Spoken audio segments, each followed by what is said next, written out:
And that's me. 6 months old. Look at me.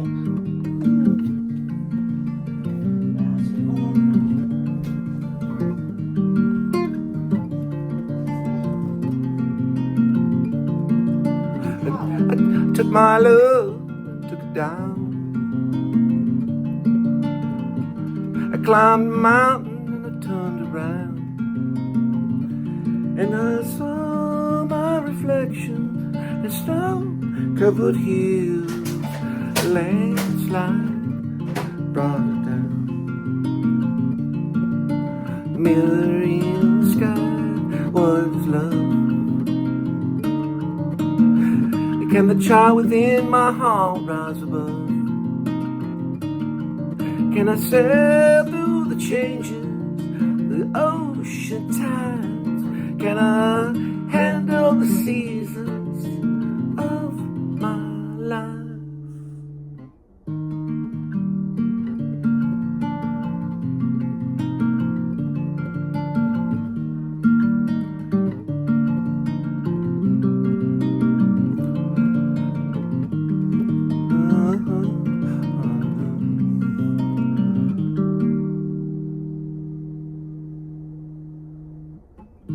I've been afraid of changing because I've built my life. Or I probably need to learn to change up. Okay. I've never seen that picture. You said a child. You said a child. That's me. That's me. I've never seen this picture. This is me. This is me. My imagination. Exactly what's going on in this song. I'm a person. So are you. And welcome to the Blazing. Yeah, the silence is the goal. Golden is the key.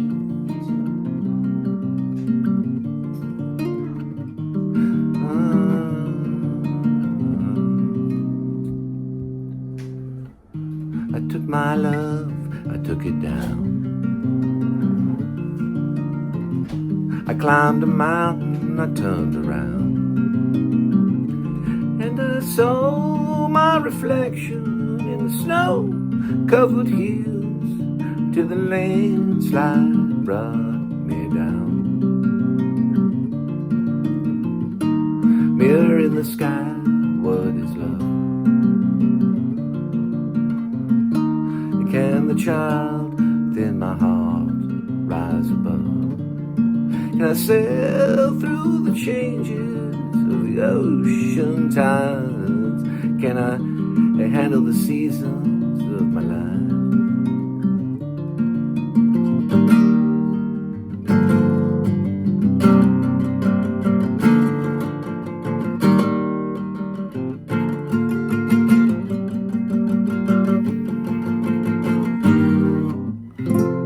I've been afraid of, and then I gotta get to that other one.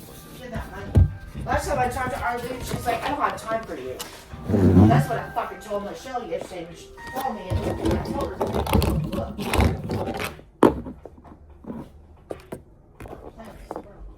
I know they didn't take it for that day. I would have known about the $110. I want my damn money. Move a day. Right. That's the price. We're living. We're gonna get a washing machine and dryer. Hi, Sean. Good afternoon.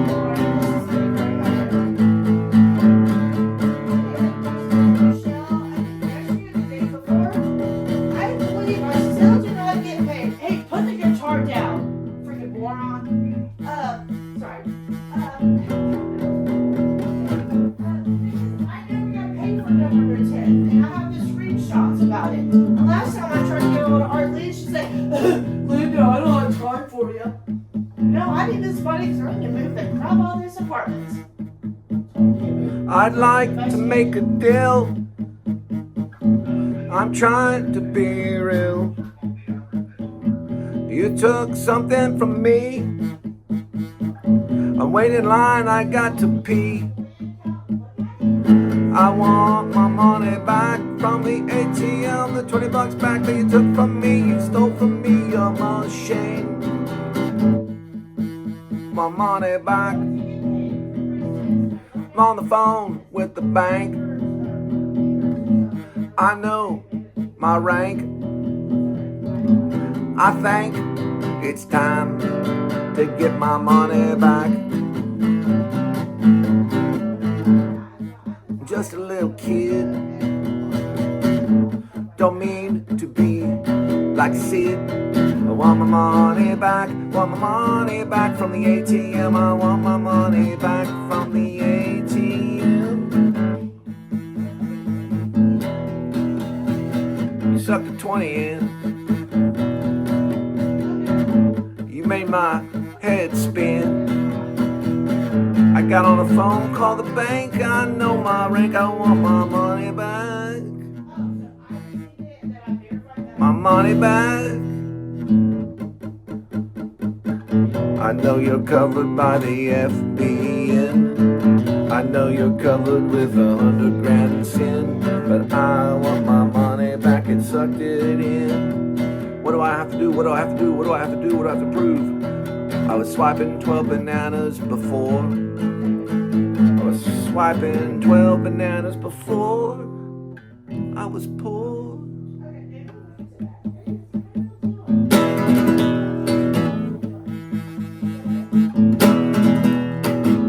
Now they're pulling Americans out. Santa's got to pout.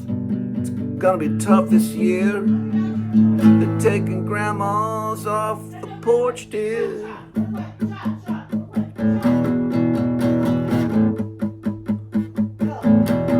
With a Linda and Cole band. My phone with the bank. I know my high rank. I think you owe me $20 more from the ATM. You took my 20. You took my Andrew Jackson and I want it back, yeah.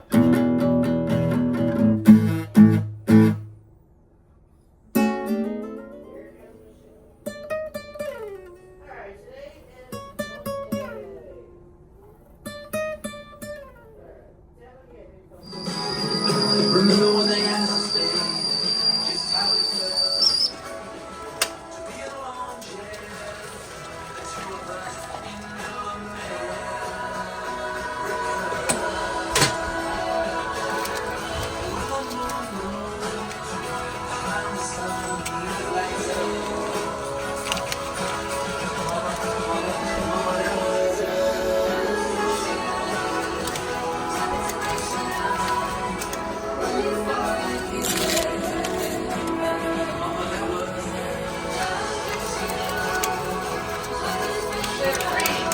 That might be Waxahachie. Dang it, there it goes. Oh crap, I ruined it.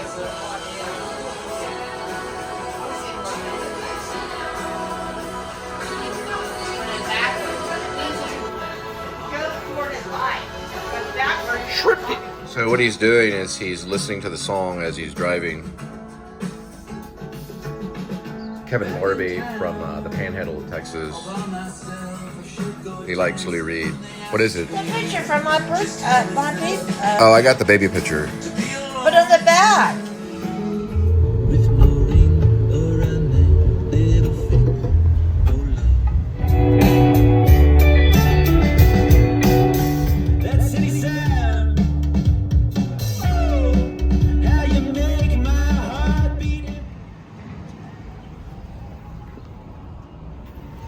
It was $265.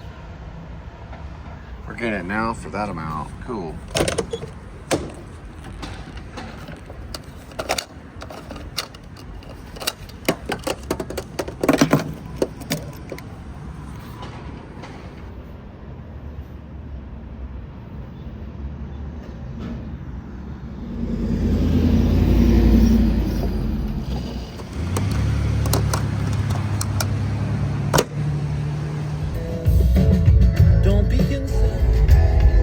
Going like yes, maybe, yeah, maybe, right? So they're doing the whole yes, maybe.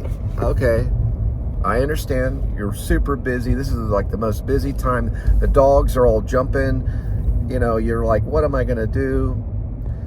It's so busy. But let me ask you this real quick.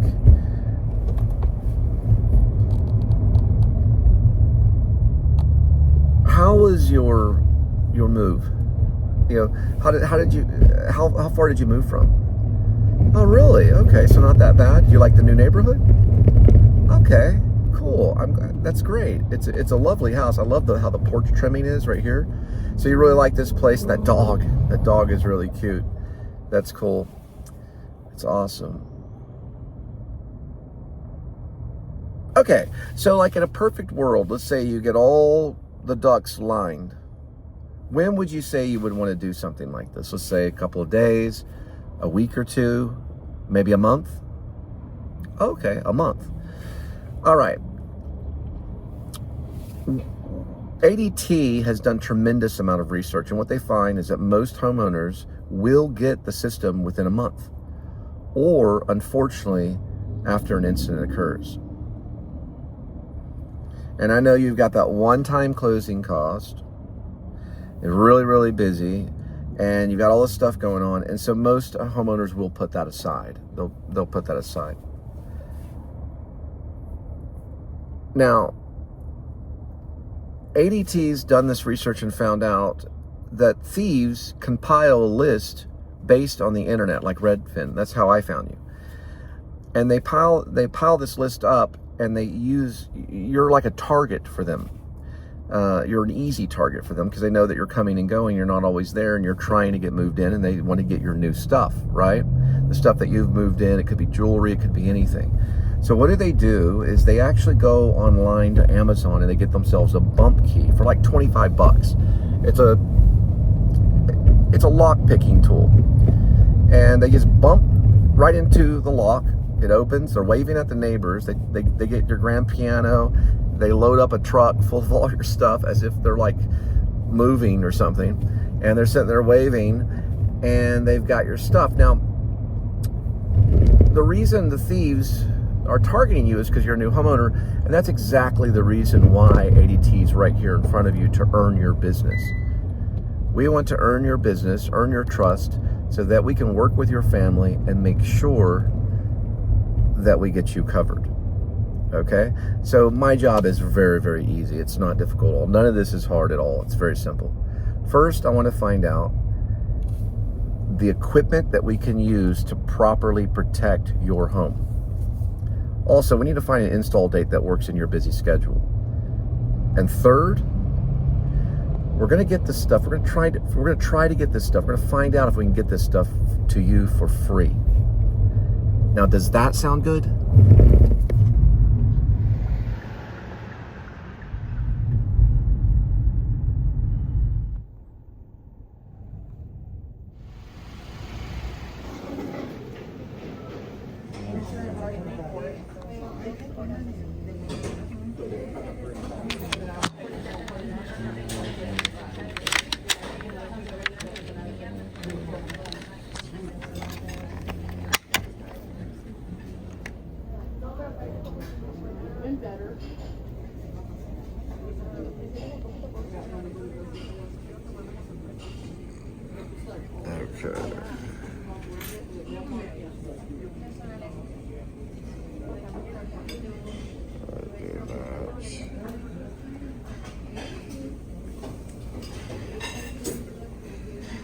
Okay. Well, we'll start with this one.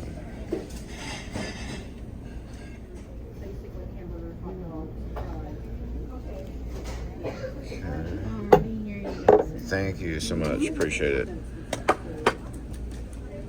Okay. So.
Yeah, I'm good right now. I'm really good right now. Thanks.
Got it.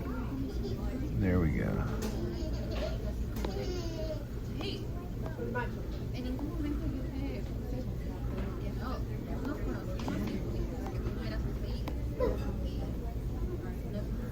Alright, it's already dispositioned. So what we're gonna do, believe it or not, we're gonna switch it to that one. It's been a little bit of time. And we're trying to find this one right here.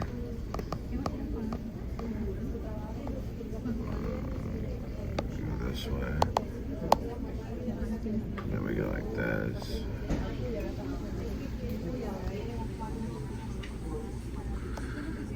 I don't know. What was the number again? It's 1-5. Okay, let's try that one. And that is incorrect. It's not that one. This one is 3. That's 09. It'd be this one. So you go like this, and then like that. Okay. I appreciate it. Okay. That. Okay. Cool.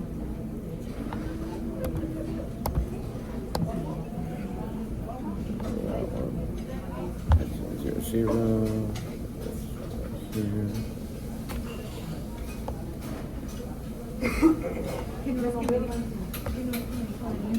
Zero.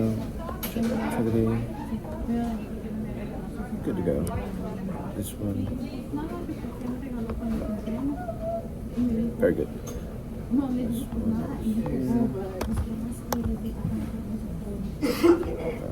there.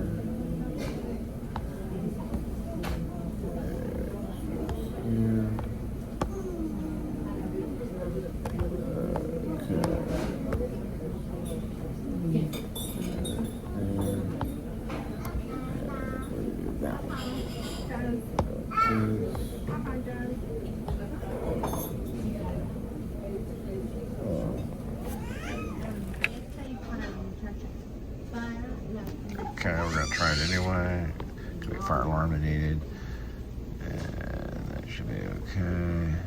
Double check address, and there we go. Go here. Checking that.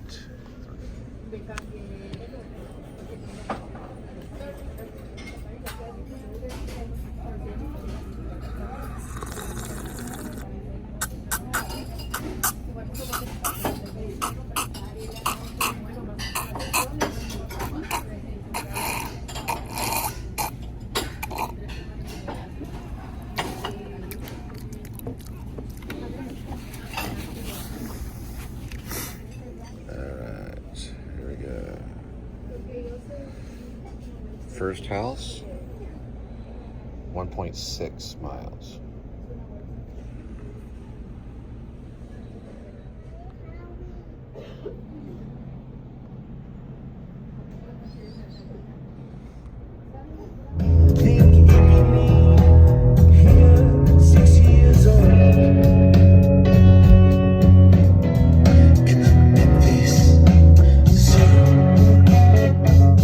You're sitting next to, you know, a couple of hot Mexican chicks at an IHOP. You buy some $3 67-cent coffee. You leave like a 20-cent tip, but you try to leave maybe a 50-cent tip. That's 20%, 52. They leave the crepes, you know, walk off. They're nowhere to be found. Crepes untouched. It's like a $5, maybe $6, $7 breakfast that you got right there. So I found out Kevin Morby, Snow Halo, he's actually born in Lubbock, but we're not going to the zoo today, but it would be cool to go to the zoo.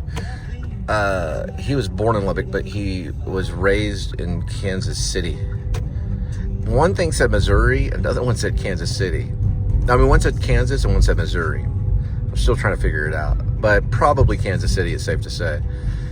And then Waxahachie, since 2017, they've been kind of together.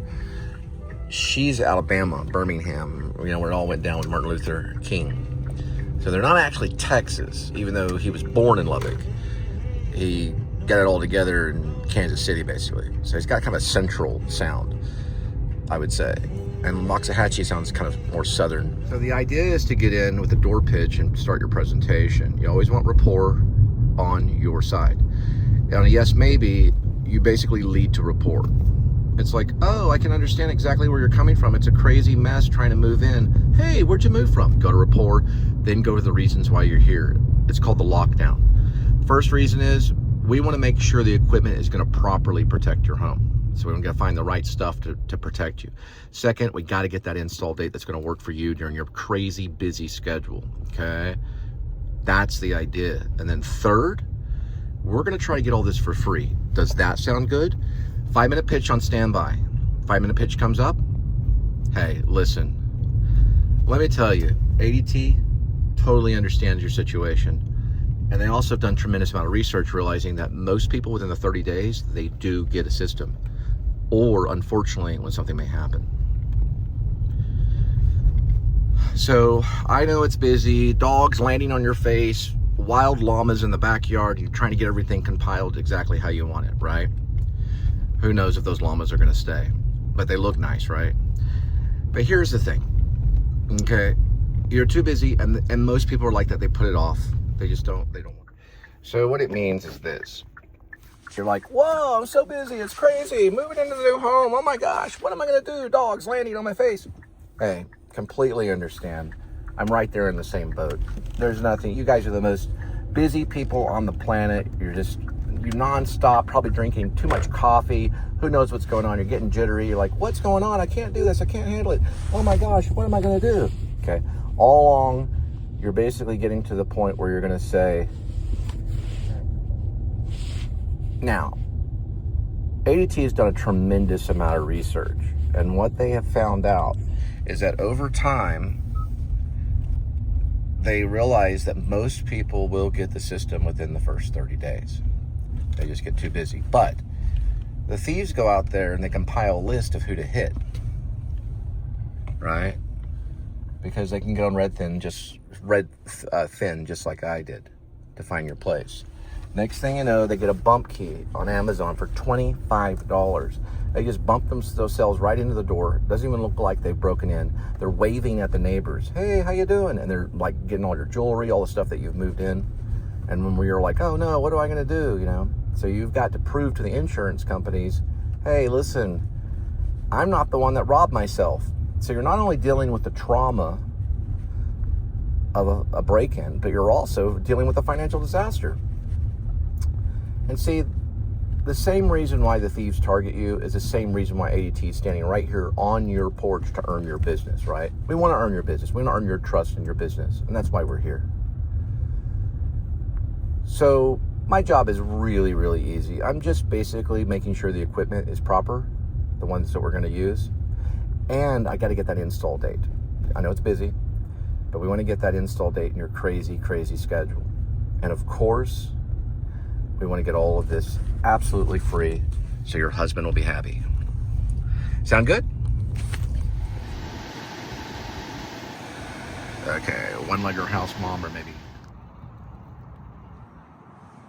Yeah, this house was built in 1919. All right. All right, next one, point 2 for the door knock.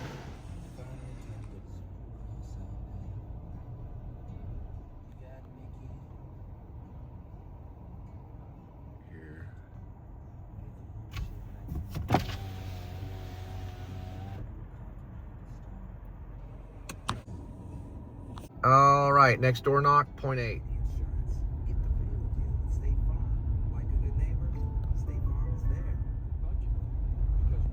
All right, next door knock, point 4. Who has the keys to the kingdom? Who has the keys to the kingdom? You do, but they got the bump key. Lou Reed almost did not have the keys to the kingdom. He knew that it was close, but he ended up getting those keys. He secured the keys somehow. Probably Nico helped. And there's that right there. And that's what a not moving yet looks. That's pretty much a not moving.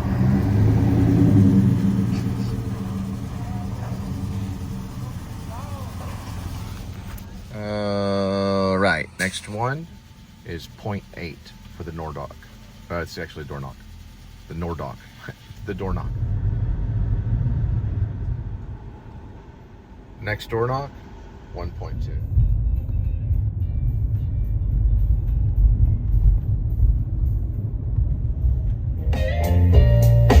Get excited and bad.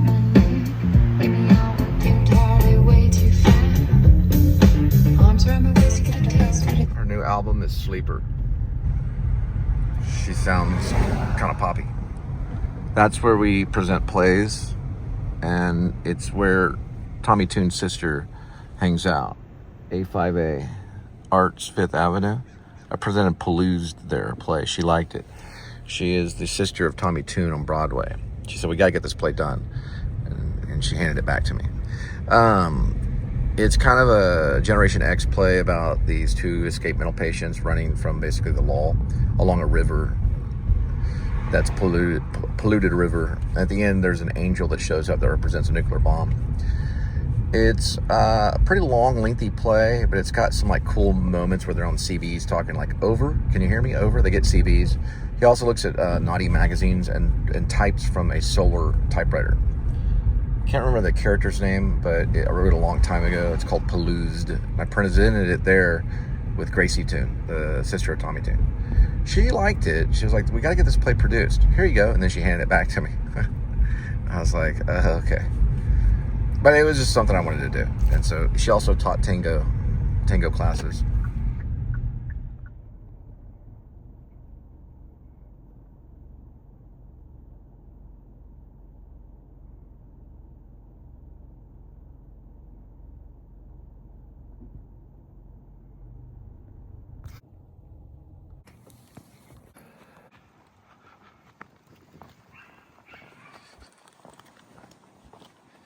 Yeah, it's not moving.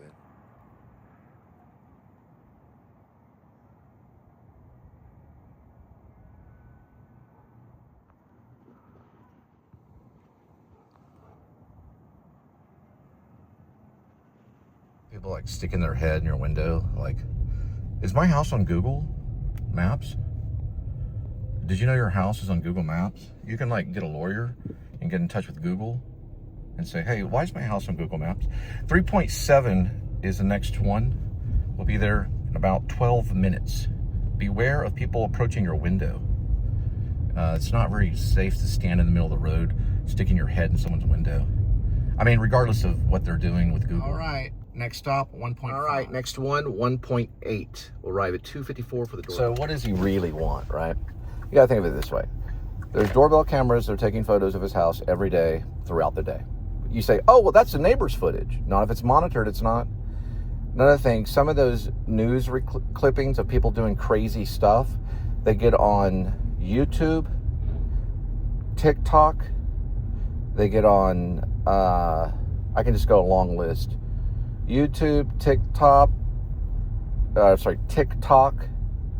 YouTube, TikTok, for sure, Facebook for sure, Facebook TV for sure, probably some cable news networks, probably like 20 different networks of something that could happen, right?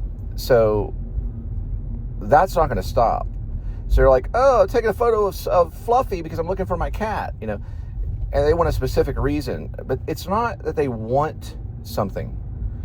So I asked for his badge. He didn't have one because he was just a regular person. So I said, well, it's not real safe to stand in the street, and especially at my window. He wanted me to roll the window down. That's when I asked for his badge. So he might as well have had one, but he didn't. And I said, well, hey, listen, people get assaulted, so I'm not going to roll my window down. Okay, so what are you doing?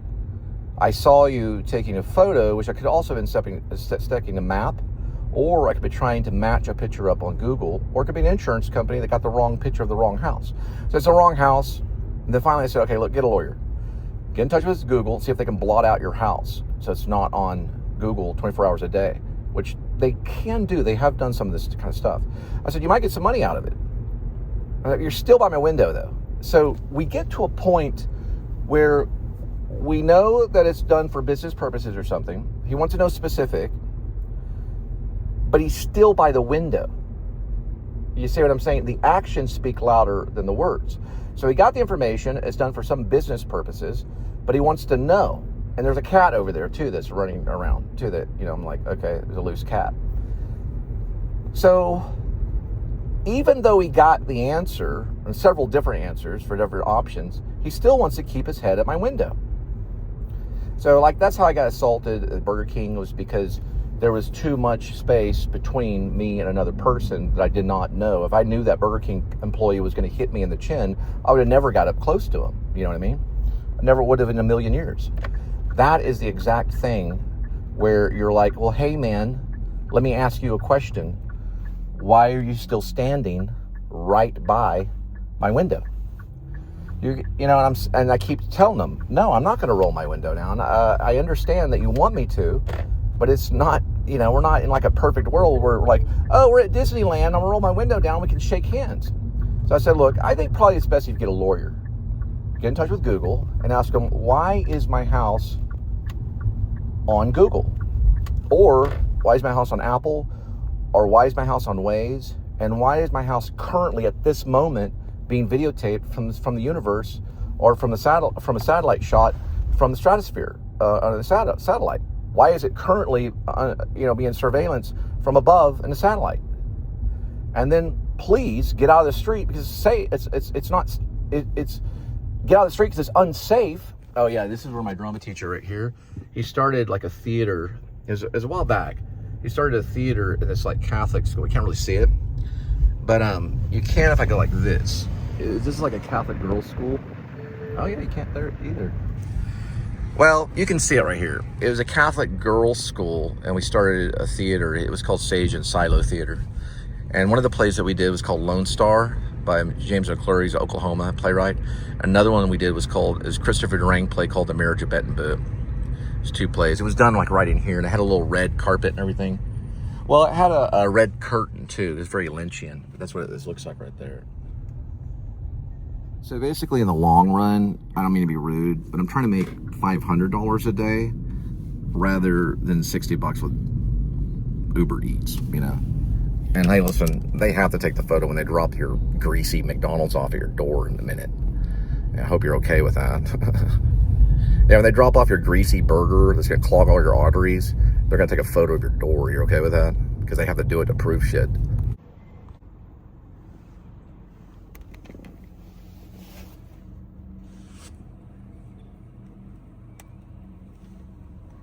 Ooh, gravity. Isn't that beautiful? Still got gravity. All right, next door knock, 3.1, no fear. If he feels insecure because of that, think how he feels without a security system. Because he could turn the security system and say, hey, this dude's like taking photos. Oh, look, there goes a Google, yep, there goes the Google, what's it called? It's basically like a Google car. It's got like this big camera on it and drives down his road every other month. Oh no, there it goes. My house is going on Google. Oh no, what am I gonna do? Yeah, you're gonna have to get a lawyer and get in touch with Google. You know, it's like, get freaking real. And also, you're gonna have to get in touch with Favor, Postmates, Uber Eats, Roadie, and about 20 other food service companies. You know what I mean? You're gonna have to get in touch with a lot of people. It's gonna take them hours, and the right lawyers, probably about $14,000 for the lawyer fees. And then the judges is gonna be laughing the entire time. And hey, listen to that, honest, same with the cops. They're gonna be laughing at him too. It's like Alec Baldwin in front of his luxury skyrise apartment complex at the base of it, coming back from working out for, I don't know, 2.5 hours or so. And he's grabbing the photographer by the wrist, or really the elbow, kind of breaking his arm almost, saying, you know, stop taking photos of my neighbors, get a real job. Well, I understand the guy could turn in a photo to TMZ or another magazine and make a little bit of money, or he could go to McDonald's and serve fries, or he could put up with Alec Baldwin, you know, like stop taking photos of my neighbors. Oh, here's a new 7-Eleven. Anyway, the new homeowner hadn't moved in yet. It was the wrong house, basically. It's like, it looked like the right house. And what's funny, he's like, no, it doesn't. It looks different than the one that's on Google.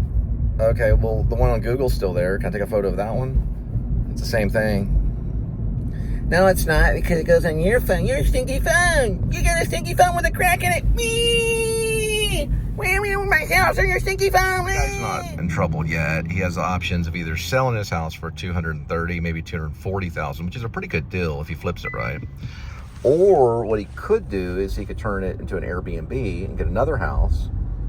Or what he could do is he could pay it all off, which he's probably close to doing maybe. And then what he does is he gets a lien on it, which is called basically like a double mortgage. He can use that money to surf on for like 10 years, and he can have a big sign in front of his house that say no photos. And then he could spend all that money on lawyers and sue people that take photos of his house.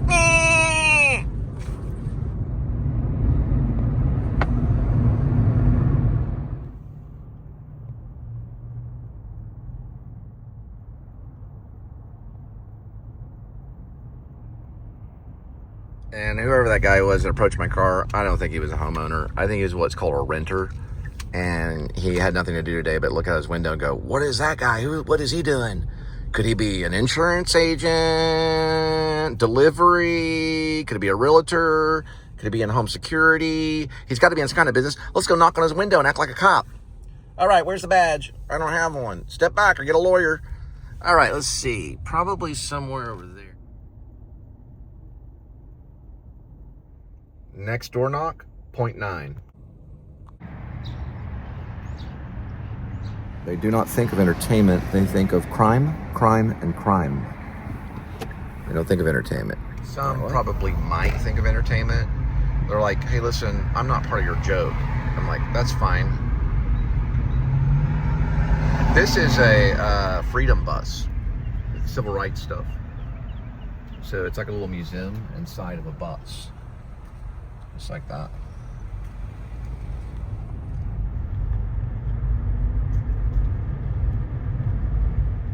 You need 700 good supporters that can do a coffee a day or $3 a day. And you're doing pretty good. Now, if they do $5 or $10 a day, you're looking at close to 6 figures. Patreon. That was probably once an apartment complex. Maybe. But we're not going to search it out right now. We're in what's known as the beginning parts of stop 6.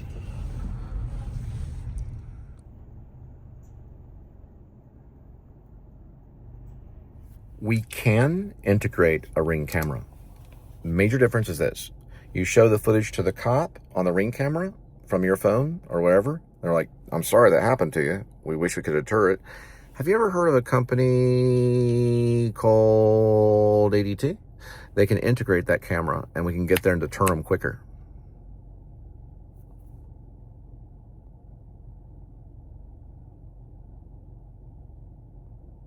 But it's really good footage. You ever heard of YouTube?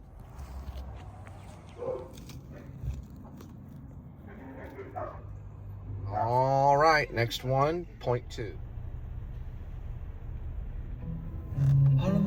The destination.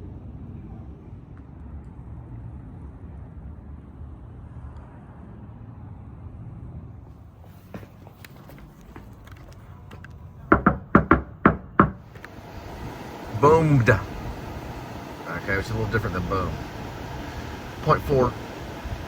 Next door knock. Got it?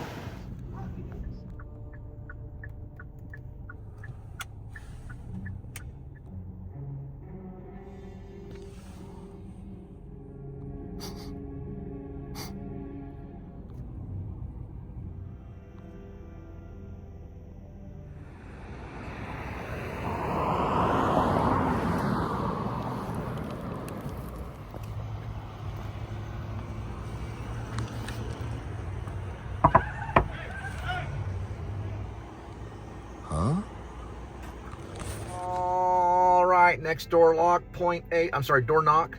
Next door knock, point 8, 409 on arrival. He's a creative writer for that dude, Michael Lawrence, that was handing out coke to everybody, like Chris Farley and stuff. And he actually turned out to be probably a better actor than really all of them. He likes to use like the Bob name kind of thing. Look at the Catholic church over that way.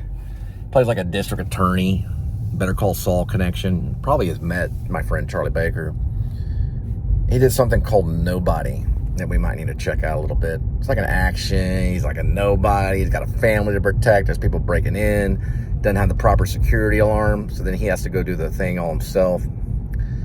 And this is kind of like a, I don't know, like hustle and flow kind of thing.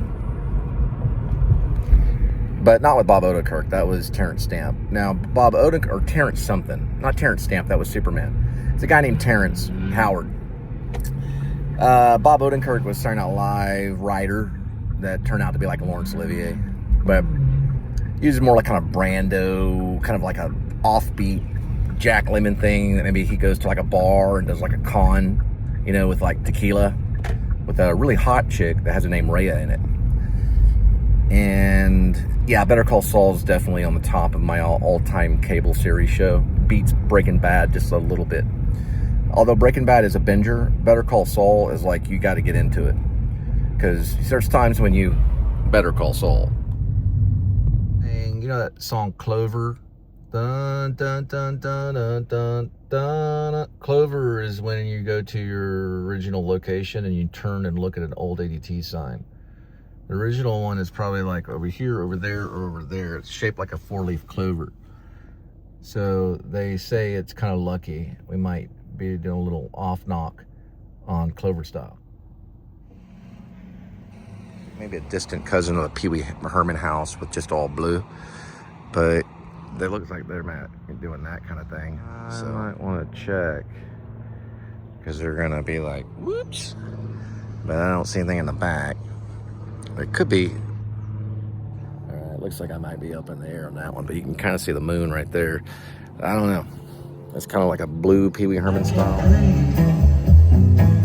They've got the lights down now, and Harlem River give me wings. I don't know, 'cause I never 3.1. Next one. Man, pull your PayPal, mother Eka. You ever heard of Zella? Now pull that up. I know your cashless. Now pull up your Zella. Pull out your QR. You mean QR? QR, motherfucker. Okay, there's a QR. All right, let me scan that. Stand still, don't move. Get up against the wall. All right. Let's see what I hate that button or that. Well, yeah, I actually got to put the zip code in right there, but yeah, I'll do it for you.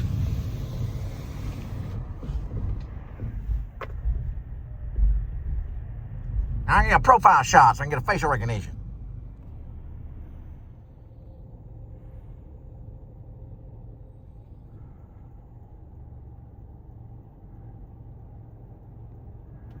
Better call McCormick.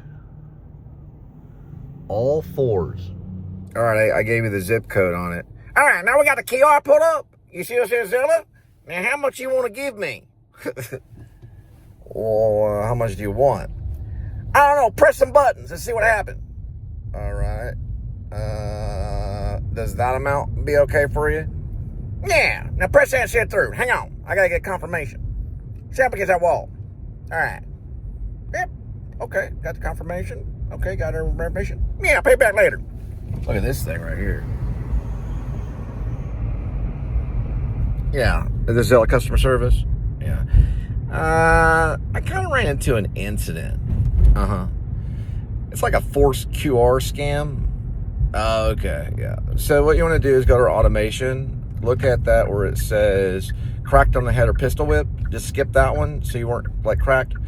Okay, and skip where it says pistol whipped. Yeah, just skip that part. And at the bottom right there, there's a one that just says forced fear, like what's it called? Fear mongering to the point of forced payment or something like that. You see it? Yeah. And hit that, and then hit send. And it's a claim. Right? It should take about 24 hours, and they'll send it back because they're insured. You okay? Yeah, I'm fine. All right. So you probably got your QR. Yeah, it's happening.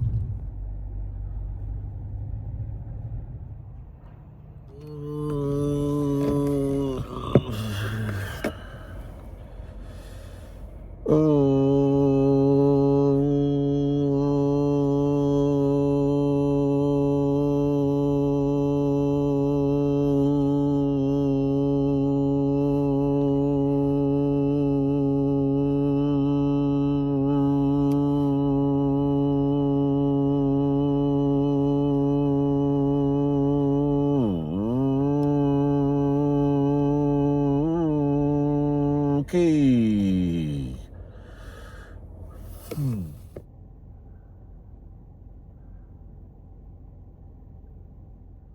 It's gonna be the mail. Andy knew he could get everything prepped just in time.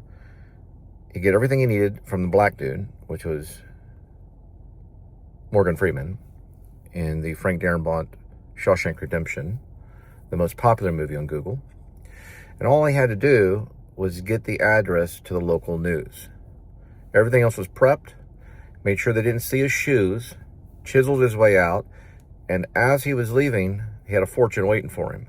The next step was basically Mexico, but none of it would work. None of it would have worked without the local mail. It's called a cross shot. Well, that's what I'm calling it. All right. Next door knock, 5.1, 442.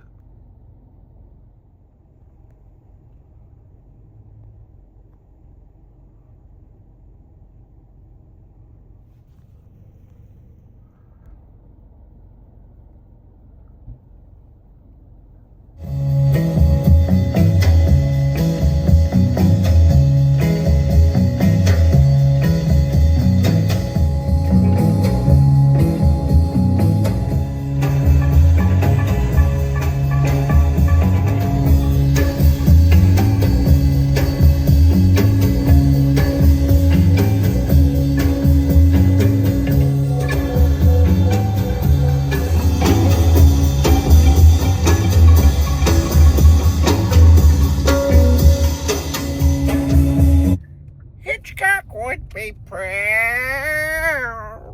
Meow.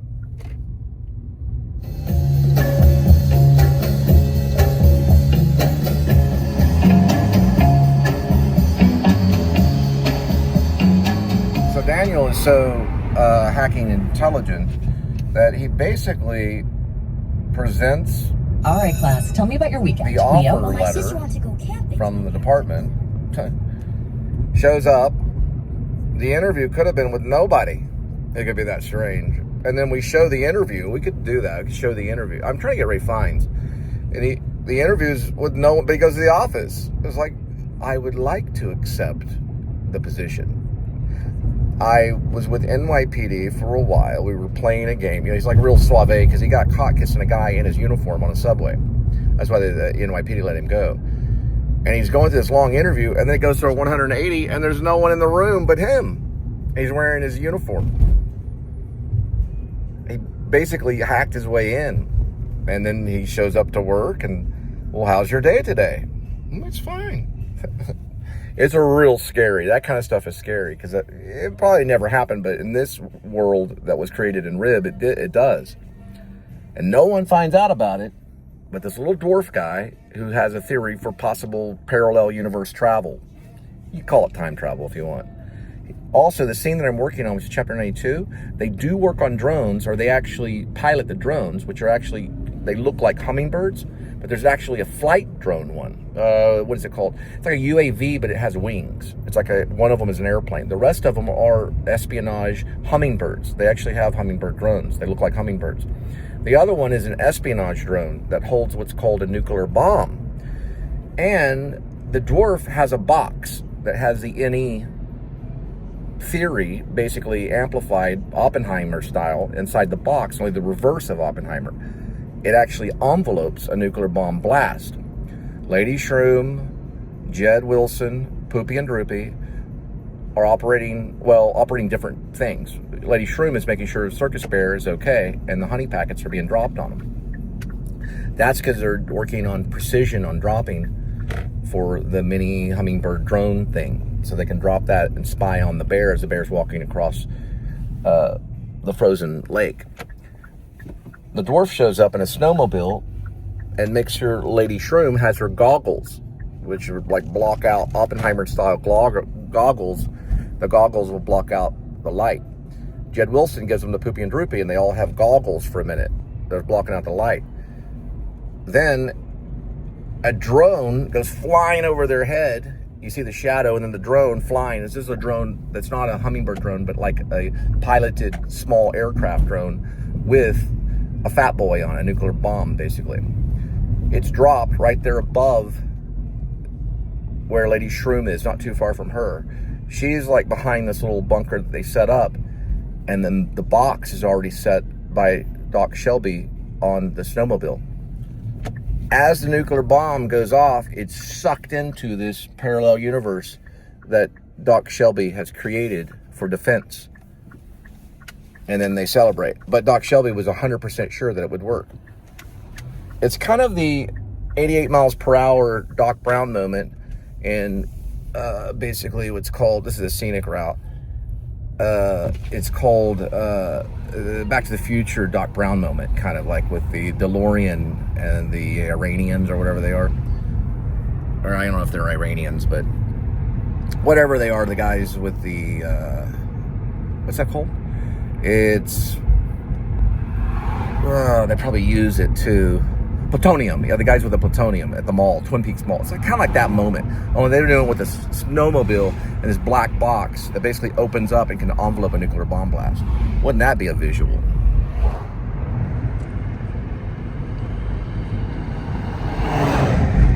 But Ray Fiennes could make it very funny, you know, because he gets this job that he accepts himself, that he created himself within the department because he's such a hacker. This guy's like almost as good as the Lone Star Hacker. But the Lone Star Hacker works with Doc Shelby and the RIB team.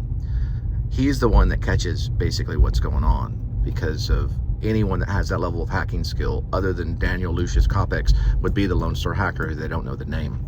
Probably a cool cameo for Bradley, though. The guy weighs 130, though. It's kind of a Christian Bale thing, so it'd be weird. Christian Bale probably wouldn't want to, because he's done it so many times. But,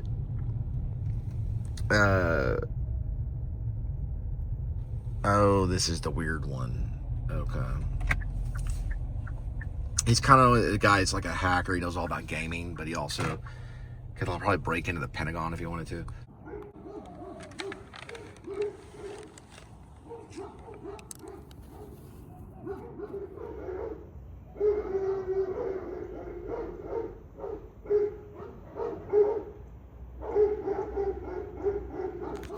is now. Bark at me.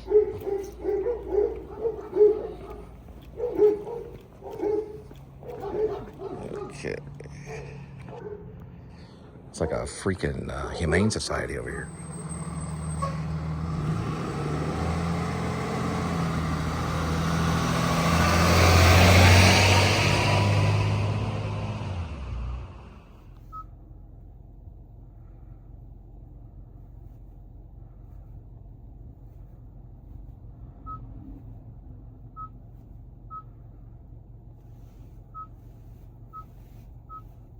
You understand me where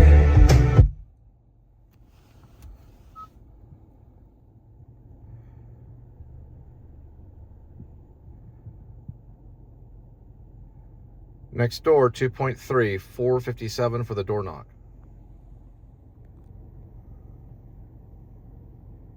So, like the Ray Fiennes character, if we get Ray Fiennes, it'd be difficult, but he showed up for his first day. Like it goes back in time or whatever a little bit. He shows up at his first day, he's in the interview, and he's smiling, and he's like, oh, yeah. Like he's answering these questions. They're not really being thrown out, but kind of, and you're like, you don't get the idea that he's not talking to anybody. Oh, yes. And I cannot wait to start. And he's like, messing with his badge or his name badge or anything like that. I'll have to look at some specifics on what they may talk about and then routes and stuff. And then it turns around and there's like nobody behind the desk. And then he pushes over this copywork stuff. Then you see him on like an iPad or something like that, and he's hitting confirm. Then you see him get into the vehicle and turn it on, and the computer comes on and all this stuff. It's kind of Terminator a little bit. If you think of Terminator, only it's a real person, it's not a robot. And he just happens to be a serial killer. There's something that came up the other day. I think Linda had a dream or something. Oh, this is what Linda had a dream on. It was a serial killer shopping late at night. Like Winco is the only place that's open late at night, but he's shopping like by himself, like at 3 a.m. or something. He's that kind of, like his beats late,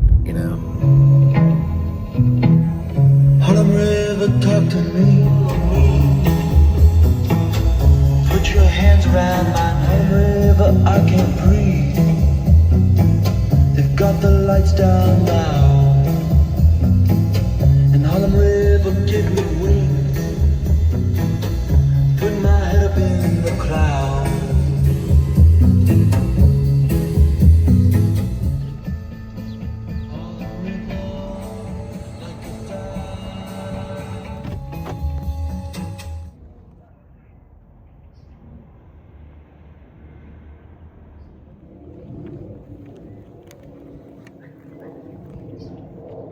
All right, next door knock, 0.9, 505. It's up to you. Hear that sound now. If the door gets kicked in, here they come now. Think of others, be their cover. Scared us. Next door knock is 3, 520.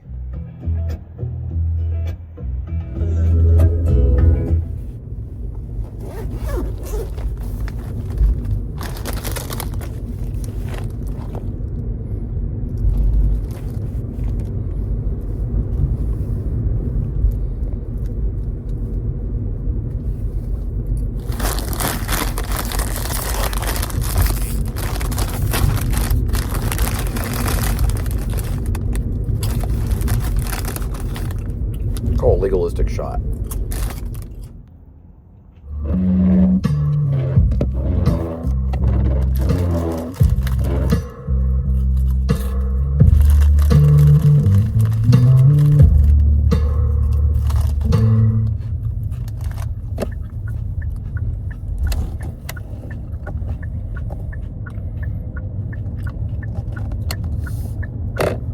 It's like, watch out, man. The chips are blocking your view. The chip is blocking the view. I can't really see what I'm doing. The chip is in front of me. Oh no, it's the chip. Wait a minute. Now I can see. All right. Tourist. That's where the road that you would turn to get to my mom's house when I was basically very young. Borderline high school. I think we started there when I was probably, like, I guess maybe 12. So this is my Stand By Me, or the body, Stephen King's body. This is like Stephen King. He had all the forest and the train tracks coming out of Dexter, and that was turned into Stand By Me. This is basically the Catnappers, which is, you know, I mean, the syntax isn't all there, but it was one of my first short stories that was kind of honoring that memoir style. You know, you have the protagonist talking to his kids, or talking to his friends from a point of view of the writer. So Dejan Tiller is one of the characters. He's the one that no one else likes, but only the protagonist. Probably Jonah is his name. I have to go back and look. There's Forrester Garrington. He's the one that wanted to go to the Marines, or he ends up going to the Marines. And he ends up dying in the second tour. And they all used to like to dress up like ninjas and hide in these bushes. I think Dejan actually put some poop in saran wrap and drops it off in the windshield. I don't recommend that. Egging and things like that. But what ends up happening is these cats go missing in the neighborhood. And the rumor is that there's this satanic cult that's sacrificing cats. They don't find them, but they go off to Forest Hills, I think is the name. It's also Fossil Creek here. I'll just go by the house. And they actually find a shack with an oil lamp. That's where we lived. That was my room right there. That was my room. Yeah, that was the house. We'd sneak out the back through there. We skateboard all through here. But in the story, they're on bikes. They're on bicycles. My friend in real life he lived right there. He was an actor at Hip Pocket Theater. We even maybe accidentally egged his house one time before I knew. Bob Allen, yeah. And, yeah, sorry about that, Bob. But we would hide in the bushes in ninja outfits. It's just the Koreans are beeping. But we would hide like ninjas in the bushes. And then beyond over that way is the Trinity. Well, it's actually not the Trinity. It's Fossil Creek. And that's where the failed baptism in the fictional story Rib, parentheses are dogged out, close parentheses, dash Shepherds of Alaska, with Daniel Lucius Kopix at the age of 12, accidentally kills his friend Craig, which is the first time he accidentally murdered somebody, and he calls the payphone nearby to report a drowning of his friend. But he was trying to baptize him, and it went wrong. It's called a failed baptism in the actual fictional story. Sean and I, another Sean, not the one that's Dejan Tiller, but another Sean who is a football player, we were going down this small little hill in the rain and ran into someone else's car. It was a lady that lived like right over there and like kind of hurt her ankle. And I had Sean run all the way back to the house to get the insurance papers, which I already had. The time the cops got there, they got the insurance paper, and it was reported because of the rain. It was raining like really heavy. I ran into him. That actually really happened. We had a friend that lived right here too, that would come and skateboard or hang out with us or something, or at least watch us skateboard. And my sister, when she was still around, she snuck out of her window in the back, went over to the neighbors over here, broke into their car as a young teenager and smoked their cigarettes with another friend. They got busted, and the cops would come here and knock on that door and have us go over and clean up the egg mess. We terrorized this neighbor right here. Sorry about that. In ninja outfits, throwing eggs, big time. But this is where the Catnappers takes place in some of the area, and then also Fossil Creek, where they go back, which is in two stories. It's in Rib and it's in Catnappers. Catnappers is a short story based on completely a different thing. Rib, it's also there too, but I think it's Forest something in Rib, and in Catnappers it is Fossil Creek. So I used the real name in Catnappers, which I probably shouldn't have. Oh, that's a house back there. Didn't even notice that. Kind of interesting. I never find them, but they do find this guy with tattoos at a gas station that creeps them out. They do find an old couple walking dogs, and they set off fireworks around them. That's kind of scare them, like a drunken fireworks kind of thing. Only they weren't drunk. They found an oil lamp and a shack, like a little shack thing. All right, so here's basically where we were. There's Fossil Creek. You can kind of see it when it comes up right there. That's Fossil Creek. It's in the story of Rib, as well as in the story of Catnappers. Catnappers is called Fossil Creek. In Rib, it's called, I think, Forest something. It's a different name. I'll have to look it up later. The drowning of Craig, who is loosely based on my friend Sean, who's still around. My friend Sean's still around. But we did almost drown. We were on inner tubes. I was like 12 years old. Down way over here. Probably closer to here is where we launched the inner tubes. It was overflowing. It brought us somewhere. Let me see. Now we launched them here. We launched on the inner tubes this way. It took us down all the way through here. But Sean and I got separated. Probably somewhere around here. I basically grabbed onto a tree branch, and Sean kept on going down his inner tube. It was really overflowed. We were 12 years old. I got out, made it the embankment, and started running along these trails here. Sean was right here, hanging onto a rope. It was a swing, the rope swing.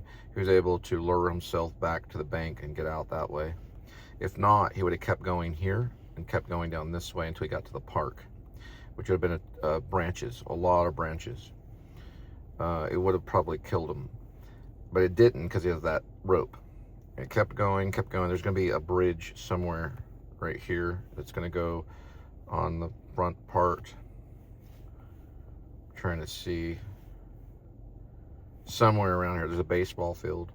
Yep, I think that's it. Right there. That's where the tree branch is. That's where the felled baptism. Well, the felled baptism happened way down there. But the body of Craig, the fictional body of Craig, would have landed here. And then Daniel would have ran, as a boy, would have ran up Onyx, probably all the way up here to Torster, down this way until you get to the first gas station, probably by Haltom High School, which would be over here, the Coliseum. Somewhere there'd be a gas station, somewhere around here. You use the payphone to call to report it. Catnappers, they see the guy with the tattoo over here at the gas station, and they probably run into the couple probably around here on Onyx to set off the fireworks.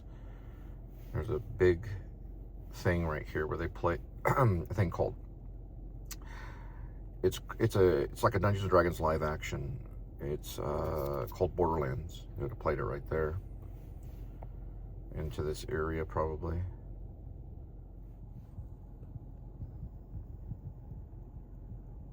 .5 next door knock.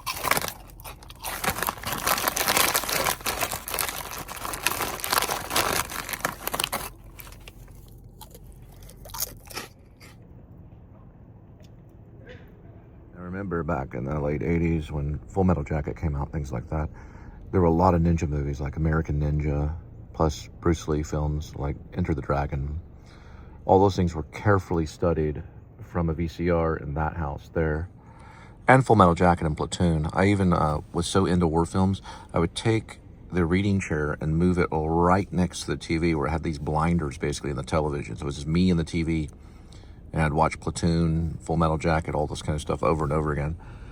And then, of course, American Ninja and all that stuff we were highly interested in.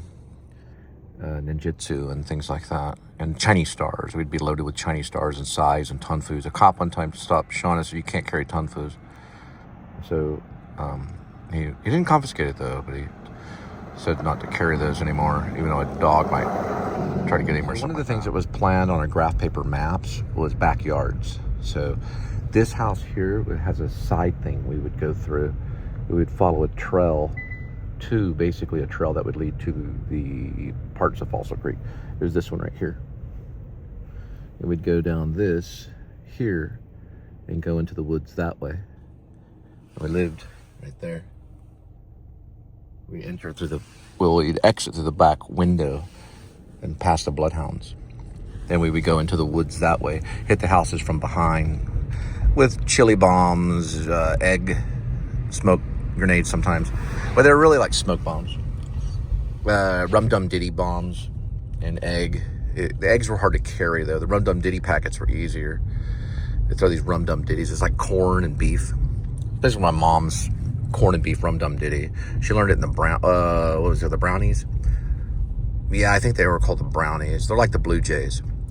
They're like girl Boy Scouts called the brownies. They take their bikes and then we would go down this way in the catnappers, just like Gummo. And we'd go down strolling here, but without the rock music, just the wind blowing.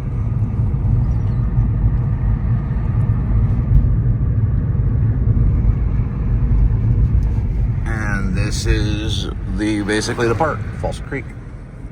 It's in 2 stories, catnappers and rib. And there's where Sean would have ended up, but he grabbed that rope swing and he didn't die.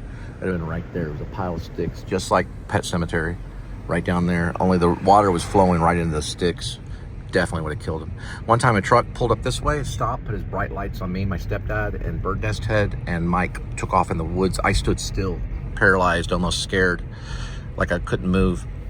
And the truck just had his lights on for a long time. This is a well-known street here. Up here to the left is where we began the live action Dungeons and Dragons known as Borderlands.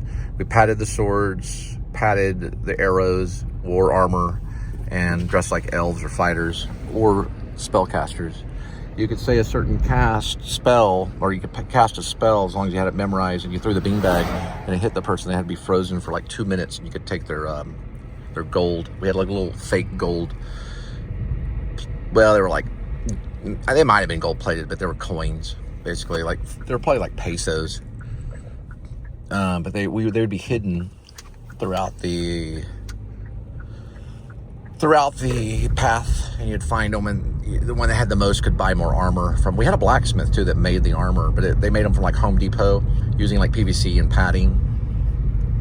So that, you know, when you got hit, it was like you'd hit with the padding, and if you got hit once in the arm, then you couldn't use that arm. Got hit in the leg, you had to hop around on one leg, kind of like, oh, it's a flesh wound.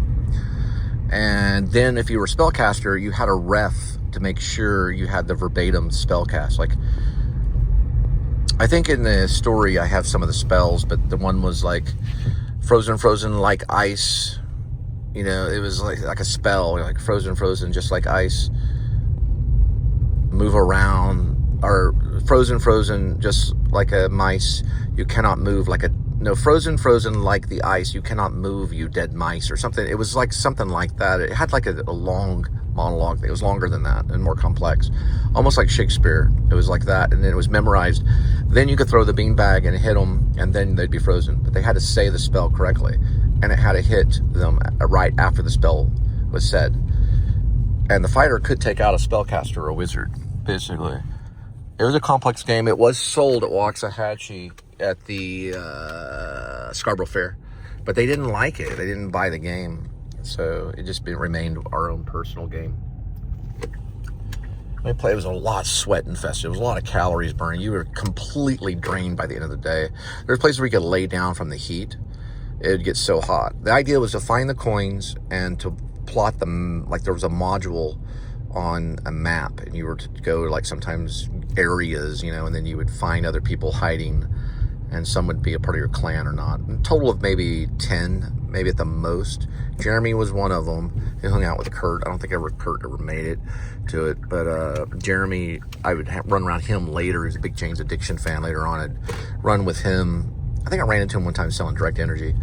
He played the game, and there was a few others. I don't remember their names. The ones that invented it, I don't know. It was a cool game. Rum Dum Diddy is a mixture between corn, hamburger meat, and rotel style or stewed tomatoes.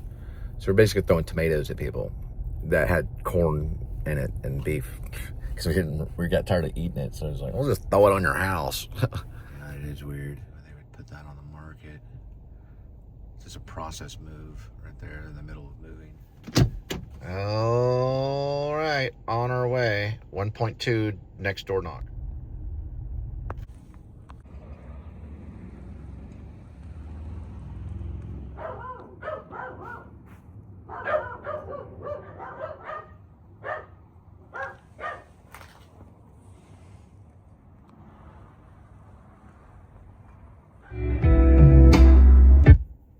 Next door knock, 0.6. My dad also played in this area with his friend Mikey and his other friends. They'd take Folger cans and weld them together, and they would take a bicycle pump and pump air into it, and then have a little gauge that was used for your bicycle pump gauge. And they would use that as the mouthpiece to breathe in. They'd take Mikey, put bricks and rope around his ankle, throw him out in the middle of this pond, he'd go sinking, and then he'd breathe in the little aqua lung.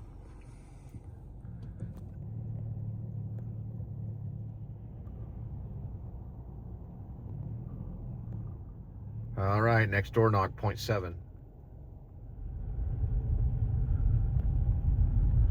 Next door knock, 9.2. Hail Mary.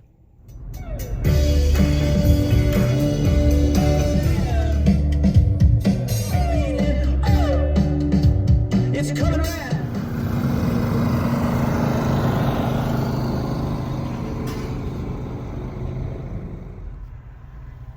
All right, try to get a good thermal, get a good courtesy water. And some things you gotta know about me. I call a thermos a thermal.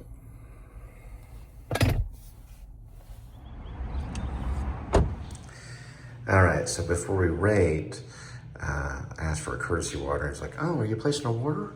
So we're at that for right now, but we'll see. So it turned out to be a thumbs up, but you want to do something like, oh, I got to go back to my car and get my Starbucks gift card. I'll be right back. And then I may have to take a phone call. So do y'all have still those sausage biscuit things?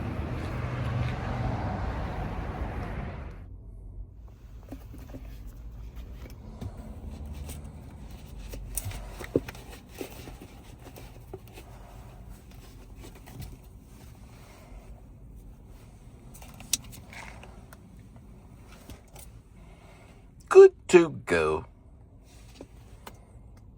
Let's go ahead and polish off the rest of this tea.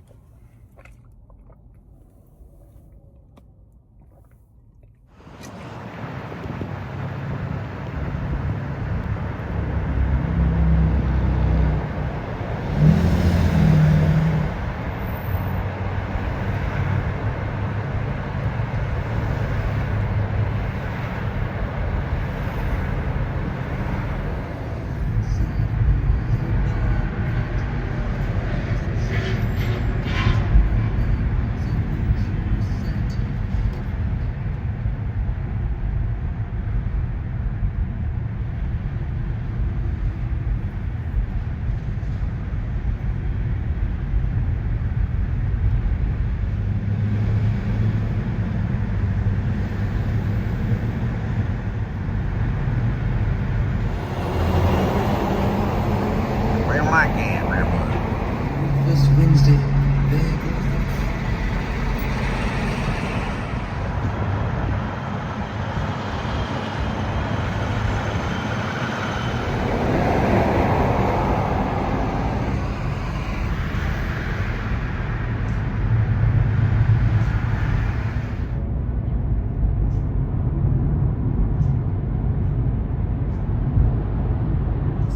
But that one is actually the truth. You get over $100 worth of streaming apps. Just to let him know, that move that he did will hurt his brakes and will waste gas, and his brake lights are on right now. He zoomed by me going real quick. It's not going to get him ahead at all. And he has to hurt his brakes big time to hit those brake lights. Where is he?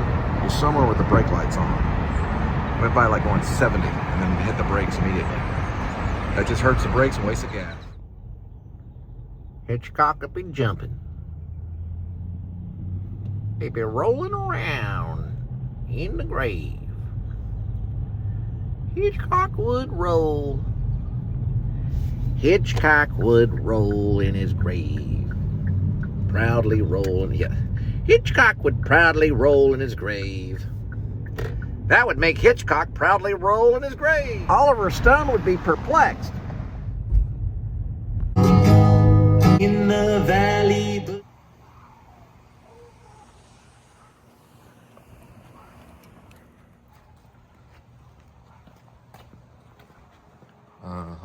Do have a move in. Okay.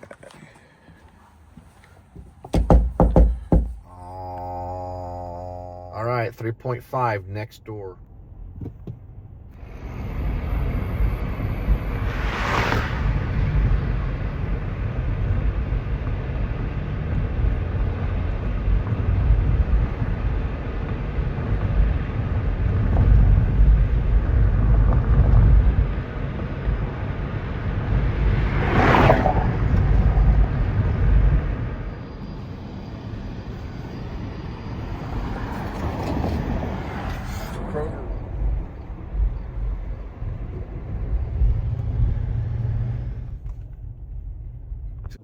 Our next door knock, 1.5.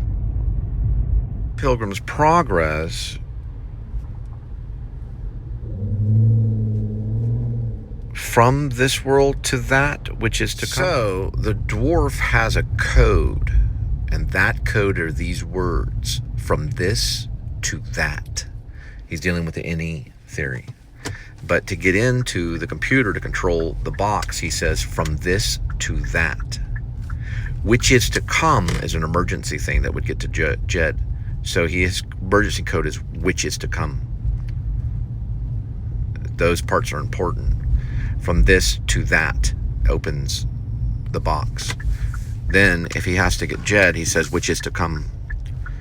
And it goes to Jed and it alerts him. That's from the title of Pilgrim's Progress. Right. The emergency is which is to come, as in which, W-I-T-C-H, which is to come.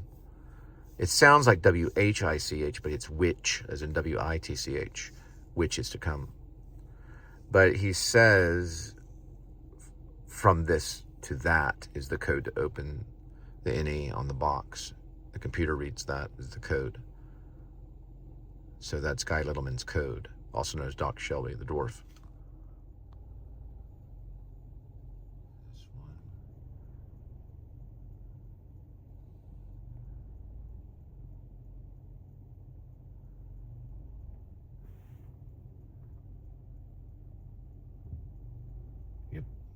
Possible technician.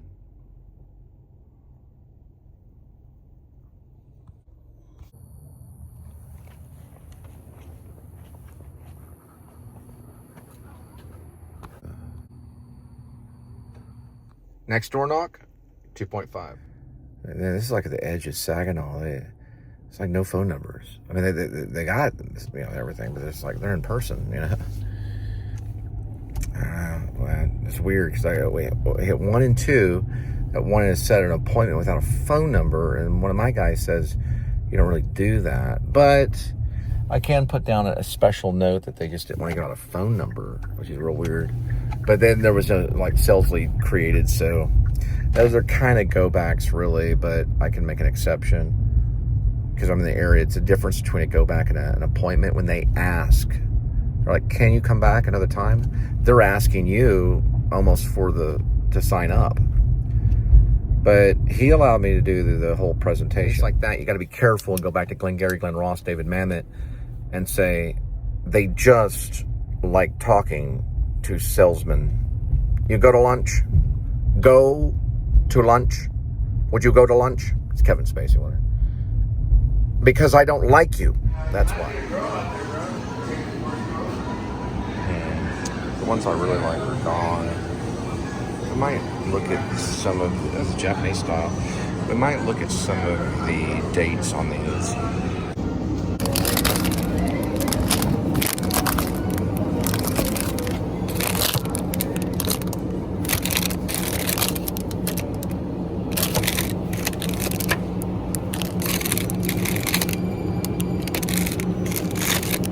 Can do breakfast anytime. It's only $4 as opposed to $5. And a sausage, egg, and cheese.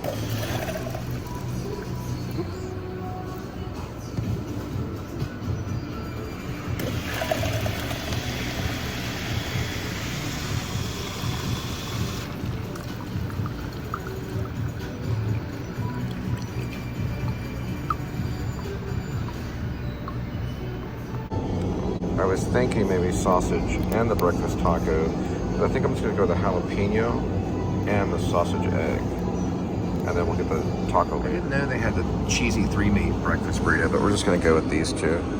It's $1.79 out to $3.99. It's a nice little. And it packs a protein package with a punch.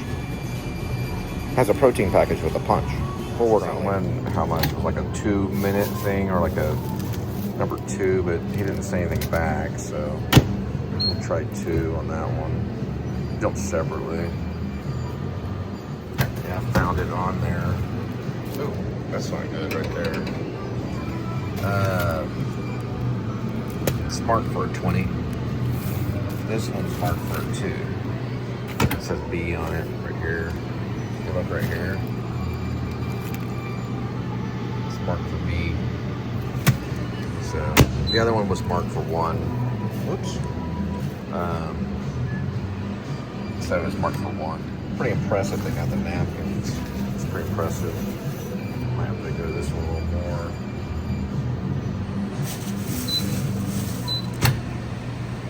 And good to go. Nice and hot sausage egg and a hamburger. He may be the rig right here. Put it like right there. Let's see. It's pretty close. It's pretty close. Copyright. Let's get rid of this. Nope. Almost though. It's really close to being there right at the right angle. We'll find it eventually, but this one's definitely gonna work. So what we'll probably do is fold the koozie right here. Let's see. Pelicans are thin, and we'll just kind of fold for the pelican. Let's see if, yeah, it hits one button, so see if we can get that in there. The pelicans are very thin, very lightweight for handling the camera.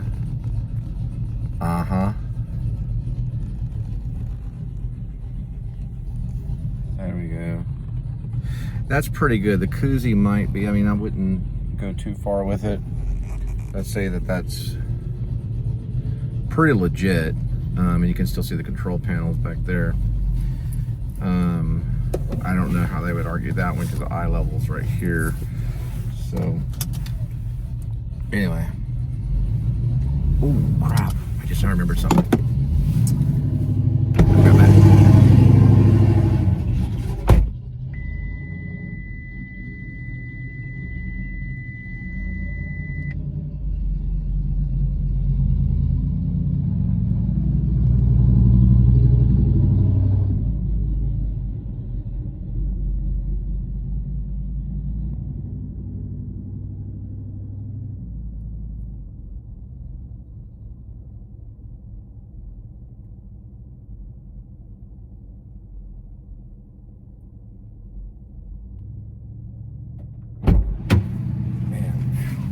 Oh, goodness gracious. I gotta use this real quick. And I'll bring it back. He said it was okay because of the gasoline. Kind of getting some of this right here. Used to do this during COVID time always, just to make sure. But you can use some of this for the gas on there. I'm just joking. There we go, just a little bit of that. I'll be right back.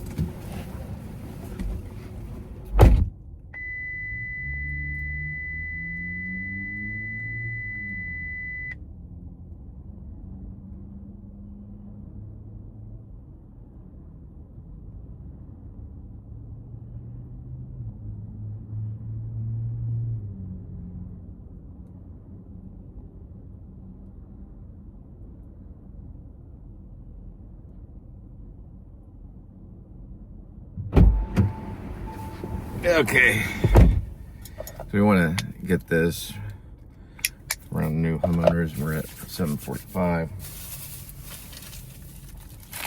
Sausage took a long time, kind of like the Fuhrer's, you know, introduction to taking like a long time before you start to speak and you look around.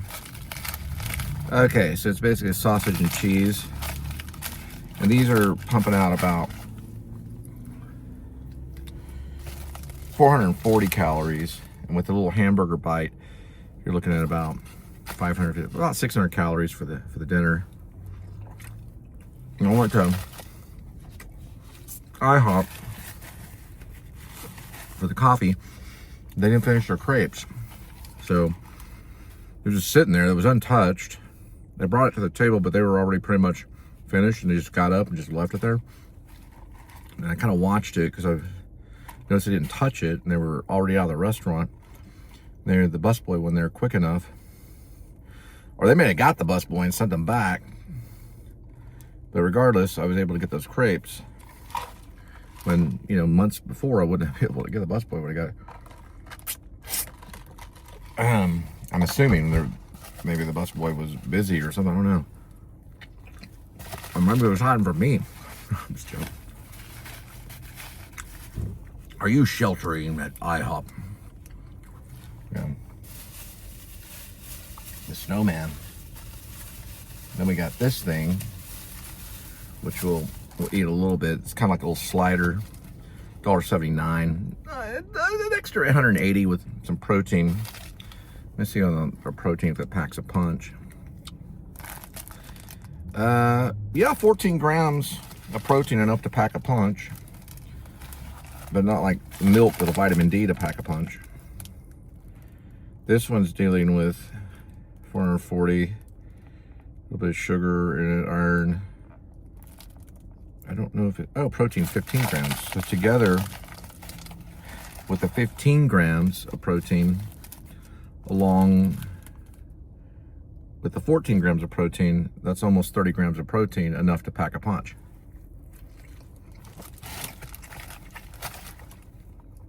That and the crepes, I gotta add the crepes.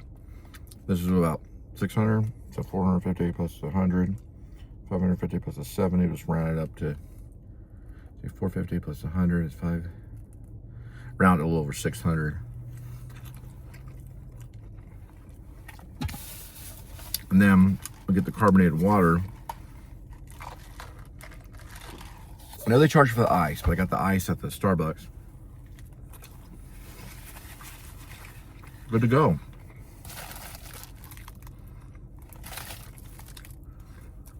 Oh, yeah. Gotta go for the looks. I'll try this right here. Oh, you can see 7-Eleven kind of.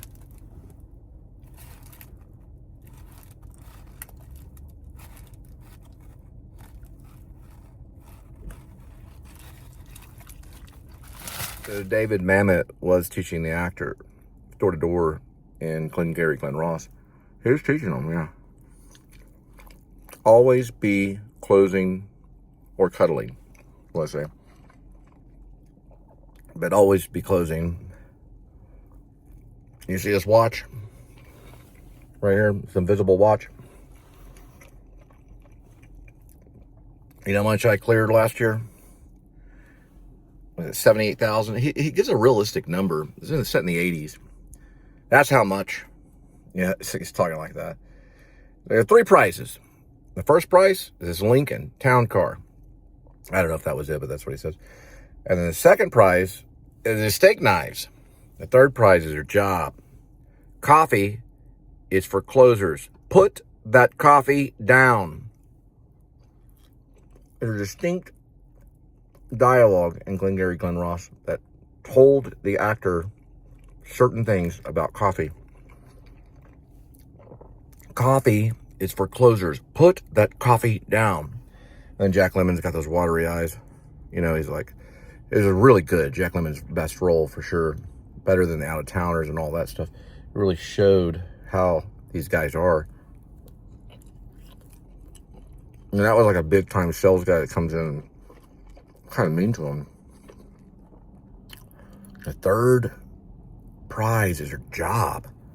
All that means they don't get a prize, they just get to keep their job. Everyone else was out of the office.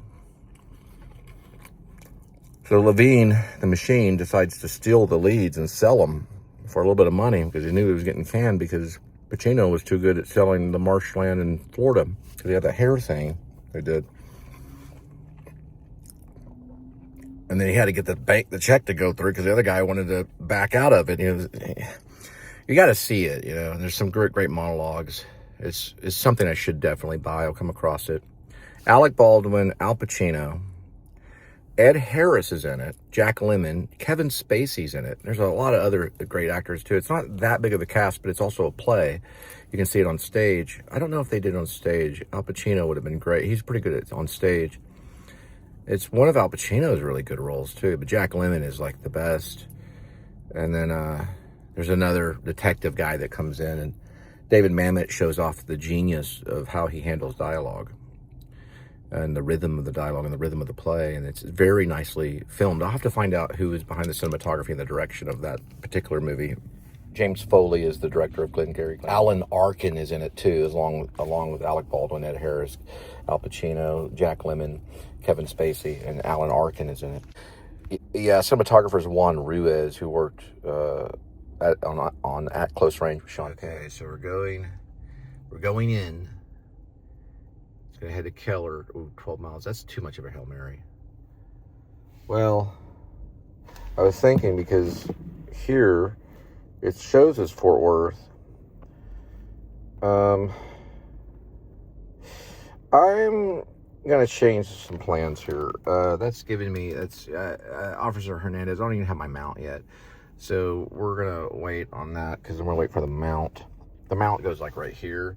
And then we have a backup mount that's going to be like right here to get all Kubrick. But what I'm going to try to do is Westcliff? Yeah. We might go with this no name. Jumped into cinematic for a minute. And we're going to start that guidance. 5-4. Stand by. 3, 2, 1. Going in a little overtime for 17 minutes. 0.4. This will send us in kind of the area that we need to go to. 8:32 for arrival. So that's really a cutoff time. Oh, man. Yeah, he looks like Shylock. Yeah, he did play Shylock. Whew. Yeah, that would have been the one. What was his name? Roma or something? Just do like a little slick black thing. 52 years old. Exactly my current age. Roma was the hot guy at 52. He beat all the young guys. Alec Baldwin was even impressed, right? Because Alec Baldwin, even though he had to watch out on that check, but Baldwin was 30-something, and he was the dude that came in to do the hiring and firing. Well, actually, the firing, really the prize giving and the firing, possible saying everyone else is fired, but the 3 guys will stay. That's tough. And if I'm not mistaken, that's pretty much what's been going on. You're basically watching kind of reality modern Glengarry Glen Ross, but pretty much. Yeah, he played Roma. He was the one with the hair. And he had to do his hair just right. And he was the guy on the board with the car. The only one that could maybe touch him, it might have been Ed Harris, might have been third. I don't remember that. I know Lemon wasn't on the board. He was in his late 60s maybe. Or 60s. He was like in his 60s. The guy was like ancient. They called him the Levine the Machine. But the other guy was talking about balls and concrete. Yeah. Those balls felt like concrete, and got the mixed drinks at the bar, the nearby bar, and they got Chinese food every once in a while. Or thought about it. Or you knew they would get Chinese food, maybe.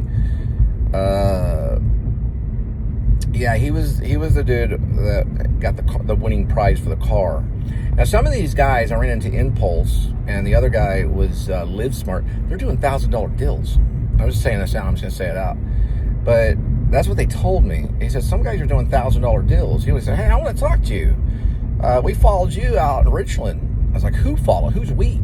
All of a sudden, I get that weird Valentine thing on the gas money thing, right? Where I drop off the flyers. I mean, not the flyers, the flowers.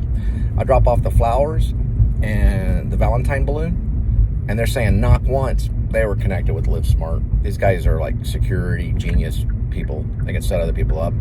I didn't catch it. I knocked once and did exactly as they said. Now what they did is aggravated, the Roma. You can call me the Roma, I guess. I don't have to figure out his name. I'm going to look that up in the Glengarry Glen Ross Wikipedia. Foley is the director on that one. He did At Close Range with Sean Penn, worked with a guy named Mark Wahlberg on a movie called Fear. Yeah, they had the director that was that Spanish guy or whatever. No, I'm sorry, no, not the director, I'm sorry. Foley is a different one. They had the cinematographer. The cinematographer's not the director. They had the cinematographer that was a Spanish one. I think I'm going down the wrong road. Okay, he might have been called Shelly the Machine, the Lemon, but yeah, he was Roma. Al Pacino was Roma. Lemon, as in Jack Lemmon, was Shelly the Machine. He had the problems at home. He also was the one that lifted the leads and got in trouble. He was the one that he was asked to stay. Basically, like in the bank or something like that happened, we were asked to go to security. Most guys didn't. They just got their stuff and left. And then they got a call from a detective. But they actually do in Glengarry Glen Ross. And Roma, which is... That thing should have won Best Picture, by the way. It certainly should have won some Tonys. It might have on Broadway. But you got to watch how these guys go in the door. We ask to take off the shoes. They don't. They just dodge the rain and go right in. Watch Jack Lemmon's performance where he gets in through the door to sell that marshland in Florida. I think it was Florida. Those are the Glengarry Glen Ross leads. And we're going near where the Lake Worth monster was spotted. All right, I'm trying to learn it all right now. So Blake is Alec Baldwin. He's the top salesman. He's the one that comes in and says, A, B, C. Always be closing. You see this right here, this watch right here? And he also talks about his BMW and how much he cleared that year. These guys would be like 200,000. He was probably clearing like maybe close to 6 figures. This was in the 80s. It was released in 92, if I'm not mistaken. It was a Foley film.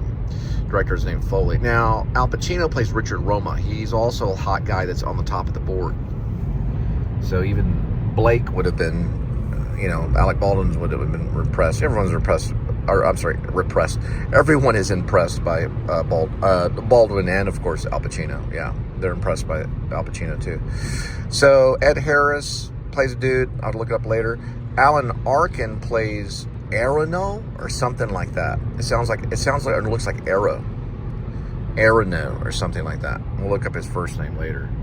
He plays one of the guys that is in on it, on getting the leads, with Shelly the Machine Levine, who lifts the leads, the Glengarry or the Glen Ross leads, and goes to sell them because he knows he's going to get canned.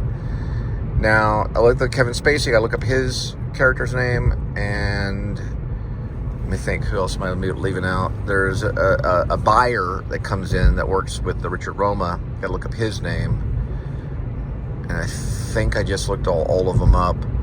There's also Ed Harris's. He plays Moss. Now, I think there are Moss leads. He mentioned something like that. He was a guy that was like, hey, this guy's got it all together, and this guy over here, he knows what he's doing and all this stuff. He didn't really like the fact that he had to do door-to-door. That was Moss. That was Ed Harris. He was probably in his 30s. Same with Alec Baldwin. Same with a lot of them were in their 40s. Pacino was exactly my age. He was 52 when he did it for the screen, for the movie screen.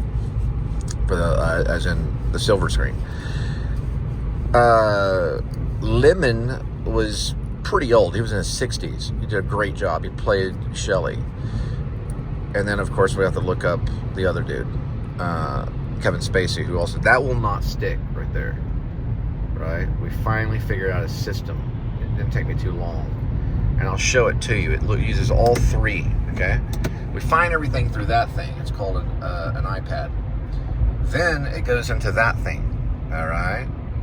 Then it goes into this thing, which is the map system that you don't see. If I have the iPhone 11, all I'll do is do one shot of it to show you. 1, 2, and 3, the Father, Son, and the Holy Ghost kind of thing, right?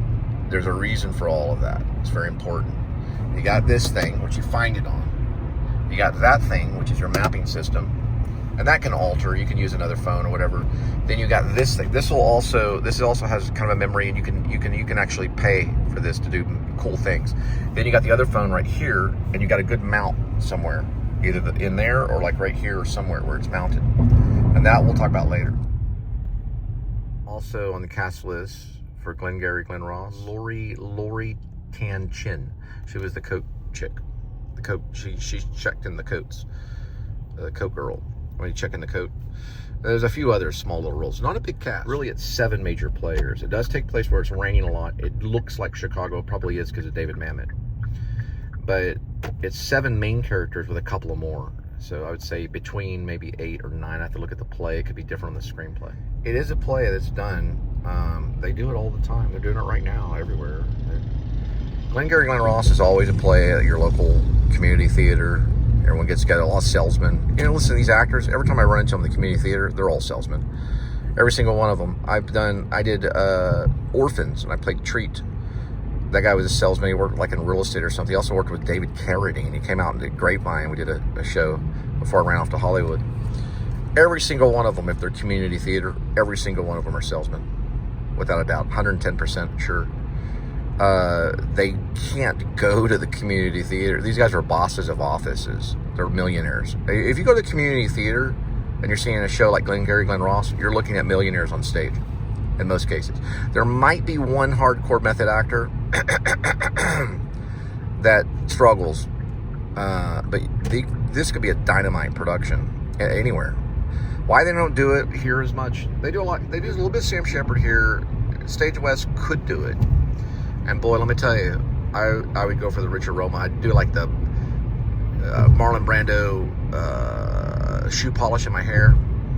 Maybe talk a little like this, you know, maybe give them a little bit of a thing, you know. But Al Pacino didn't. He did like a non-regional when it comes to the accent. There wasn't much of it, but you could still do it because, you know.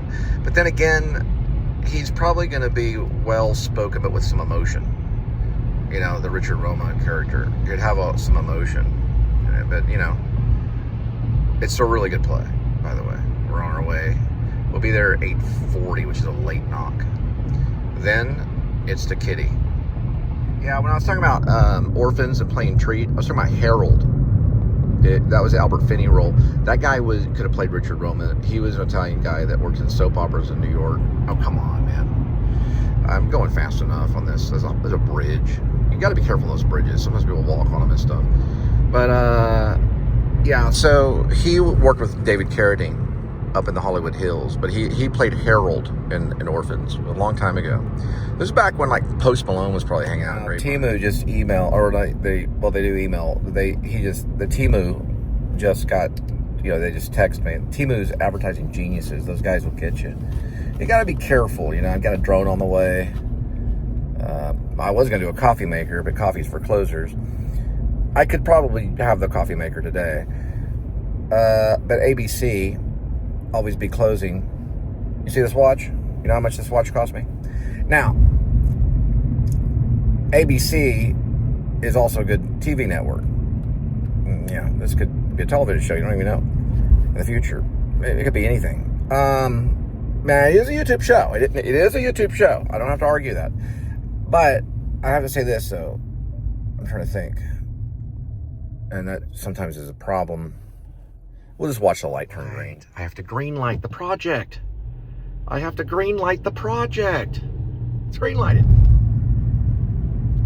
Oh, yeah. That's a very cute dog. Yeah. Doggy. Oh, man. Yeah, without the hamburger, I just have to put them on callback.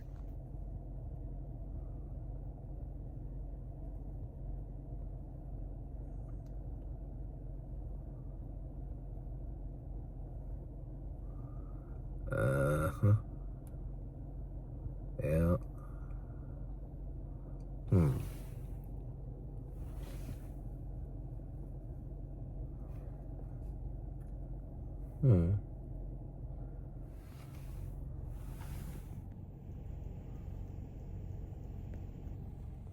All right.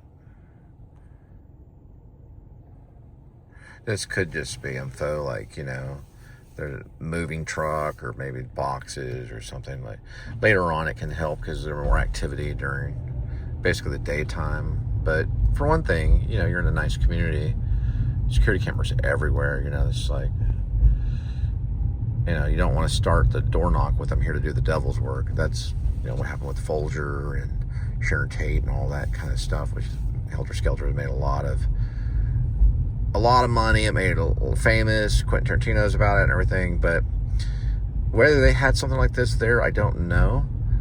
But I do know that they do this stuff. I mean, I'm just saying that that's not what's going on. I know the guy that made the movie Strangers. I don't know him, but my first wife knows him. And it's kind of like that kind of thing. It's like a new movie. That's where they get the bump key. And it's, so I'm seeing some boxes right here, but gotta find the address. Oh, there it is. Yeah, that is a really nice one right there. Just not getting the address matched up correctly. So we're dealing with, it doesn't look like a move-in, and it does kind of to a certain degree. I'm just not seeing anything like a Sopranos kind of thing. Look at this. Where is that? Oh yeah, you can see it. There's a move-in. Yeah, he's like with the HOA. It's like a housing. It's where they have the keys and stuff like that. So they're kind of nutty about people, you know. But they said they go as late as 9. But you'd still have to kind of get a feeling. I think this is right. I may be in the wrong. He's got the blinker on. Yeah, I may be in the wrong area. Just guy kind of yelling. So what they do is like, he's with the HOA, it's housing. It's probably like, whatever, I'll have to look up HOA. But it's kind of like, they have the keys to some of the houses and stuff like that. So it's like, I don't know, they usually, the really big ones are usually like, they have like IDs. They don't have that there. So if the gate's open, in this case, the gate was open, then they just have to deal with that all the time. But whether he's posted or whether he's, I don't think he'd be doing the same thing, but he could have been a realtor. So I'll look up HOA, and they don't like that because they don't always provide a move-in package. So it's like, kind of like, you know, hey, just real quick. Oh, okay. So not interested. I understand why, but they're on the market. So realtors probably have to do that. And they fight over these things. These things are like a big deal. You ever seen Gangs of New York? Everybody shows up with the fire trucks and they're all like kind of, I'll look up HOA and see what that is. I figured it out. HOA is actually homeowners association. They feel like they own everything. So there's the real estate agents and the realtors. They're like, I own this. No, you don't. Right. He doesn't own it. He manages some of it. Like they would have. Okay, I'll put it this way. I'm kind of glad this happened. You know Adam the Woo? Okay. He recently died.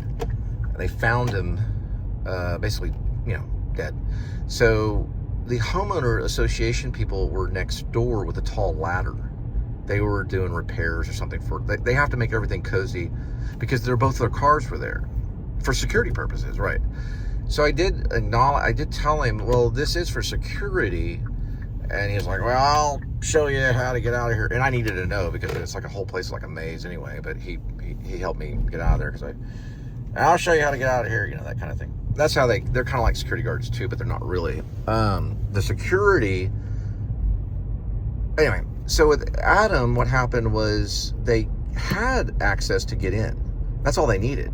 And the homeowner's person had the keys. They had the keys to all of them. But Adam changed the locks. So they had already gone to the homeowners association person that was next door and said, look, he's not answering. Can we go in? And they're like, yeah, sure. He tried to get in. Couldn't. Adam changed the locks. So when they got a hold of the police said, well, we're not going to kick in the door. I know we've been knocking and stuff, but if you guys don't leave, then we'll place you under arrest. And I'm like, okay. So they left and they went back because Adam could have still been alive. They don't know for exactly when the time of death. They don't really always pinpoint that. And so what they did was they got a friend to go over there, get that homeowners association guy's ladder and put it up against the side of the door, or actually the side of the house. Now it's probably, I don't think it happened at night. This is probably before sunset. Probably around like afternoon time. Afternoon, it was like 1 o'clock, you know, like right after lunch. And they climbed up to see that he was just laying there. Now time is the essence in CPR. It's like a big deal. So if someone doesn't respond, it could be, whoa, what's going on? So, yeah, 8:30 is kind of pushed now. I said, how long do you guys push? They said sometimes 9, depending on the area.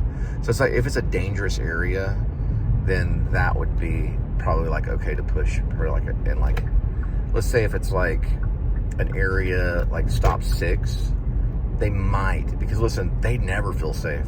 The lady I talked to, she was like, we don't feel safe here any time of the day, in the morning or at night or something. But what he wanted, the HOA, is he wanted an address. What address are you looking for? And I was like, well, and I didn't want to say out the address because that could have been the crook. Right, exactly. That, even though he's in a nice car, have you ever seen The Ref with Kevin Spacey? Okay. He was kind of upper end. You know, it was the guy, starts with an L. He's like a comedian. I'm trying to think of his name. He does a thing where I'm an a-hole. I drive slow and the traffic thing. And he wanted an address. So I said, oh, it's probably not right.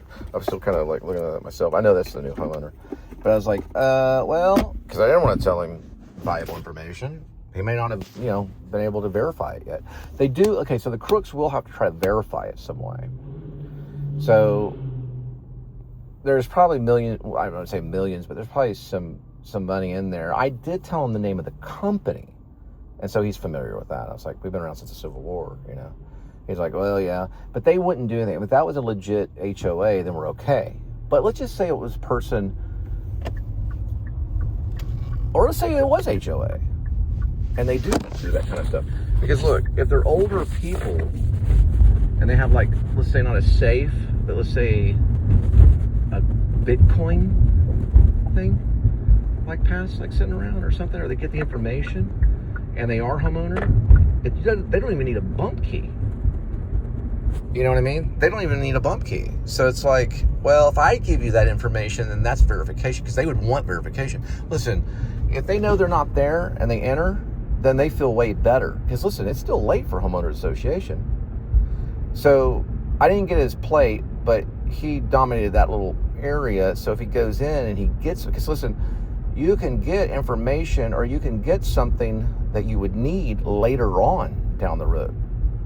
If you're trying to do another real estate close, or you're trying to get some kind of valuable information, it may not be that they're trying to steal like jewelry or mink. It could be information. So if I were to release that information to him, then I'd be like, well, I'm verifying that you're in the right place. And so I was like, I'm sorry, I can't do that.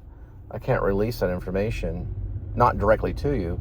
He's like, oh, yeah, just tell me, because they do that stuff. But I don't think, I mean, he kind of looked like, what's that dude? I know who you're talking about. He's like a media guy. That's who he kind of looked like. But I don't know if it was him. But he was in a pretty nice car. So I would say that doesn't mean that he's not like a complete crook. So if I would give that information, it'd be like, oh, well, here's the information that you need at that moment. So I was like, well, I can't release that information to you, but I can tell you that I'm with a security company. Have you ever heard of ADT? They're one of the oldest companies in the world. His eyes kind of like looked at me. So look, I'm going to escort you, or blah, blah, blah. Hell, I could have been the owner of ADT. He didn't even know what part, the area of ADT, And I could have seen Google, but the thing about Google, even though they pretty much own ADT, is like they're a search engine thing. What do you mean Google? They don't know about the Google cameras. Listen, time is the money in that situation. So if they were there and they did sign, then they could have posted all the things they needed to do to stop that guy, even though he probably was homeowner association, but I don't have proof of that. He just had a really nice car and looked like a Swiss. If he's a really good high-tech thief, he probably would have a nice car. He acts like he's homeowner association. He gets in, bump keys in, grabs something like some important information, drives off, gets a bit code pass or whatever it is he needs, and boom. Next thing you know, money's going to his account. But I didn't get a license plate. That's not my job. That's our camera's job. Right. That's the camera's job. Right. Then we verify things. But I don't know. Like I said, nope, not going to get that information. Listen, ultimately it's this. Okay. There's the second guy that wanted to put fear in me, and that's fine. Okay. I understand people like to put fear in other people. So you have to kind of do the same thing about some people. Just like talking to salesmen is one thing, right? So some people just like talking to salesmen. That's one thing. Some people just like putting fear in other people. Like my mother-in-law. She loves to watch those scary movies like Sinister, with Ethan Hawke. When I'm around and I have like a family and we don't have a swimming pool. Because Sinister, they get thrown at the bottom of the swimming pool. Now, some people do like to put fear in other people because they can, and that's called mall copping. That's what I say. It's like, look, man, come on, let me be serious with you. Do I look like I'm not ADT? What part of me looks like I'm not ADT? Just to let you know. Well, how do I know? Now, they do have stickers that go on the side of the car, and that's a little different, you know. It's not like I have sirens, and I'm out there going, rear, rear, pull over. Rear. But luckily the gate opened, and it wasn't like, you know, we didn't have to get lawyers. But they do that because there's a difference between $500 and $1,000. Okay, now I'm starting to feel that we're going to green light this again. There's also a difference between $90,000 a year. I'm sorry, I just messed up something. There's a difference between $90,000 a day and $90,000 a year. You get me? Meow. So in Glengarry Glen Ross, we know some people just like talking to salesmen. We know that. In my movie, some people, excuse me, just like putting fear in other people. She's kind of cool though. Anna Reich. It's called, I'm sorry, Anna Ash. It's called Righteous. Can wait, lay the menu on tender. So what does it mean? Okay. With someone like that, it's a 3-year thing or even longer. With what's it called? Vivint would try to do 5 to 7 years. But with a customer like that, it's a lifetime. So for sure, especially if we do a good job with our smart home impression, I mean a smart home security impression, like we do well with it, that is more than just their $2,500. Try $60,000 deal, right? Which is different. We don't get that. We should, but we don't. The only thing we get is like a big pat on the back, and they're with the oldest company in the world that's involved to make sure they can save their lives in a fire or Okay, so you were helping her get out of her lift and with the groceries, and it was the front left? Sorry. Yes. Okay. No, sorry.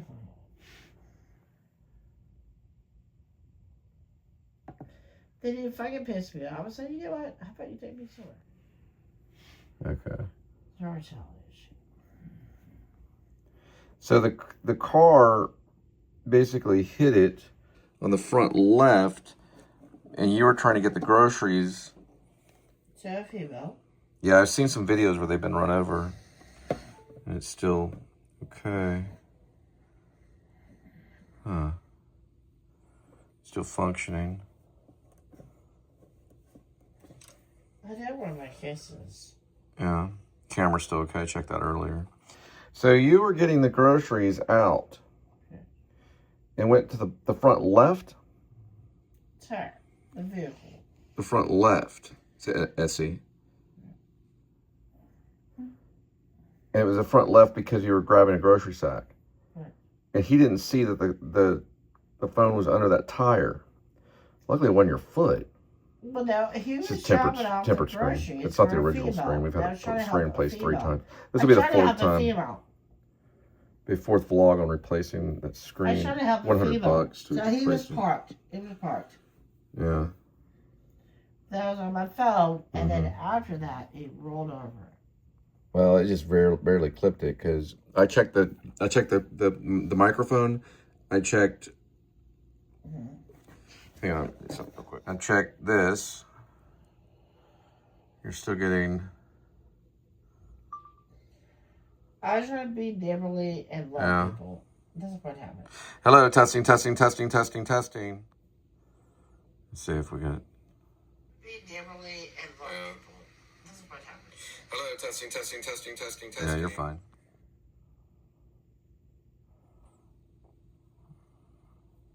I don't know, man. Like, that's pretty impressive. I started right there. That's tempered glass. Yeah, it just clipped it. And they just basically for $100, they just rebalance it and put it on there. But you're still gonna have to. I guess it disintegrated. The casing disintegrated. A little bit of scrape on that, but Oh, it does. believe it Give or me not, $65. it didn't crack. It didn't crack the camera. Shut up. The microphone's I'm talking fine. about a fucking right over that phone. Yeah, and then I'd call Lyft and sue them, or at least get a new one from Lyft. No, I'm not. Because I don't do that shit. Mm-hmm. I should be paying more attention to my situations. I don't To want check the that battery, situation. usually in most What? cases, you listen for it, like right here. I'm not going to ruin somebody's life right now. Mm-hmm. I think about it all the time. This is an SE, old school SE. See if it's even plugged in right there. So you like purposely ran over a fucking phone. Mm-hmm. Bitch, go ahead. Yeah. That's why I got so upset. The process in writing is fairly simple. I don't know how much I've gone over on the show. It's similar to how I work when I'm out in the field. So I do what's known as like a Father and Son, Holy Ghost kind of thing. Like it's a 1, 2, 3. So any changes that I make, or I try to go through here first. This is an iPhone 11. It's untouched. And I mean, I need to kind of wipe down a little bit, but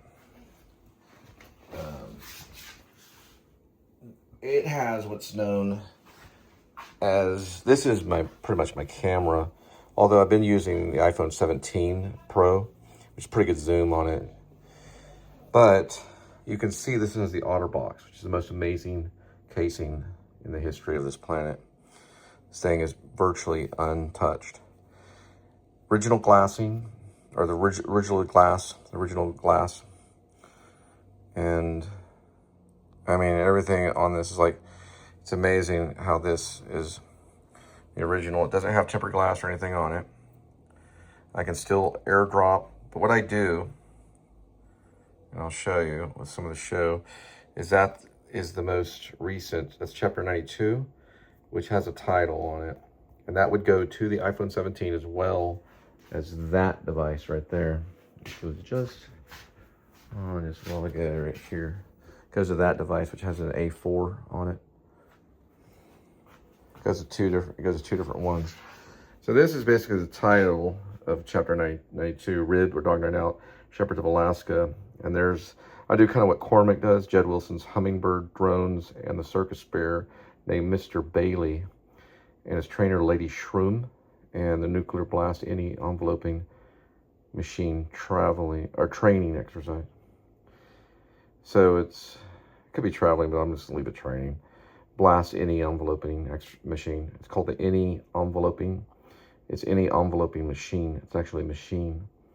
So this shows the nuclear bomb being enveloped by the group. It starts at night, and after a snowstorm on a mountain in Fairbanks, Alaska, is where the chapter of Rib begins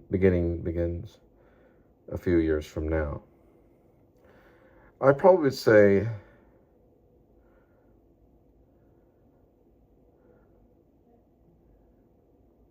is where this chapter, that's correct, this chapter. So all of that would, ideally, what it would do is that's the chapter. So we open it and we secure it. This is pretty much like black magic. There it goes. Right there, boom. It's just an airdrop, but I just think it's kind of like black magic. Then that would go back. I just like to pretend. But that would actually go back to the iPhone 17. So I have 3 different areas. And usually I try to check the last word or the last line on the chapter. And that signifies any changes. And another thing I can do too is look at the top. So I made like a little change. It's February. Actually, let me do this. February 25th. Saying 11. Let's see here. 10:51. So I run that I run that basically. I run that a little ahead. So that's the last little change that I made on it, which is chapter 92. It's only going to go to chapter 100 and then it's completed and finished. But on chapter 93, which is the next one, we're going to get into And I gotta remember on that note, I still have to finish this one.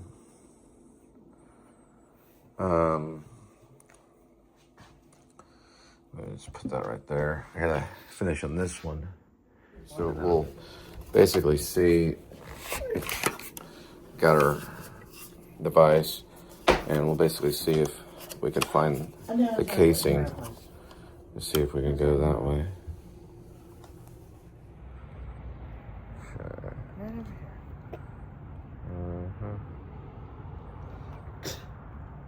You spit where the marks the spot. I think your foot, they just got the phone. How's that pop? The lift driver, whatever here. I complained at him. Why you fucked on the damn shit over here? So I yelled at him. Whatever.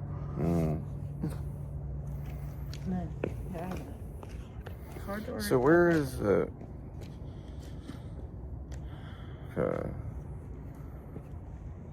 So it was over kind of this area. Right? Yes, I was not driving left. Okay. And then, what happened now? What happened? Okay.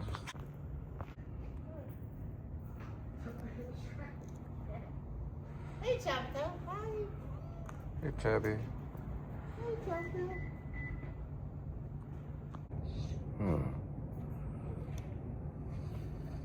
I'm Tabby. Interesting. No, I'm saying. I'm telling you about that. I don't see it. It's over somewhere.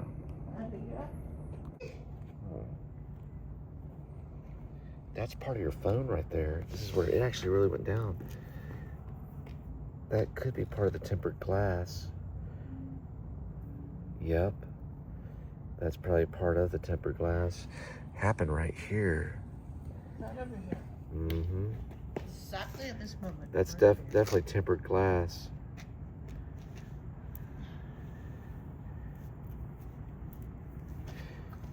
Yeah, you have to get a new tempered glass. Why was he a Lyft driver? Not making that money? Don't blame him.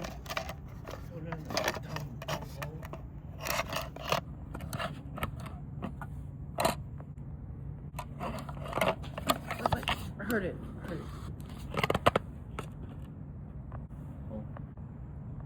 Investigation.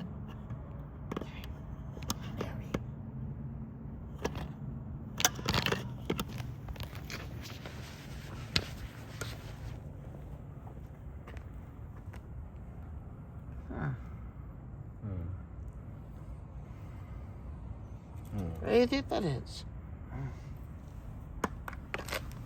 It's definitely something. This is most likely a stick. As in fish stick. Exactly. I'm not fucking Lyft driver. I make money. I leave my evidence on I don't see anything there. right there. Oh yeah, that is something.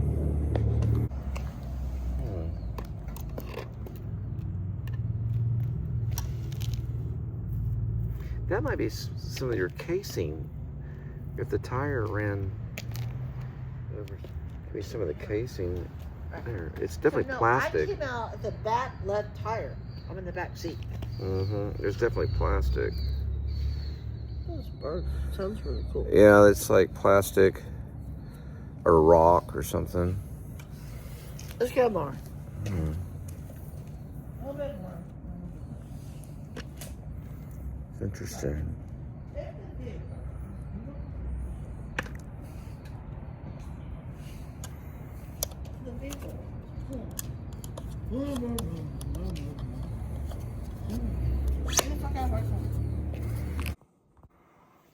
No, I didn't like the woods. It's totally different from.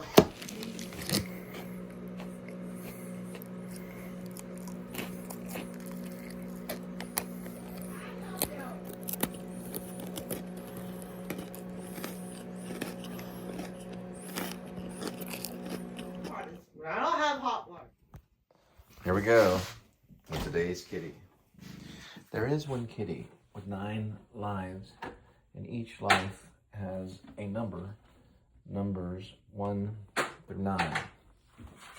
And swirl cat food. And pick a cat food. Today's kitty will be having Fancy Feast tuna, feast and gravy. It's popsicle kitty. You know, it's kind of cold, that's what I meant to say.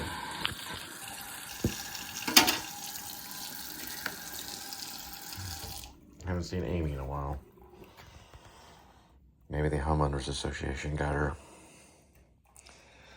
Let's see here.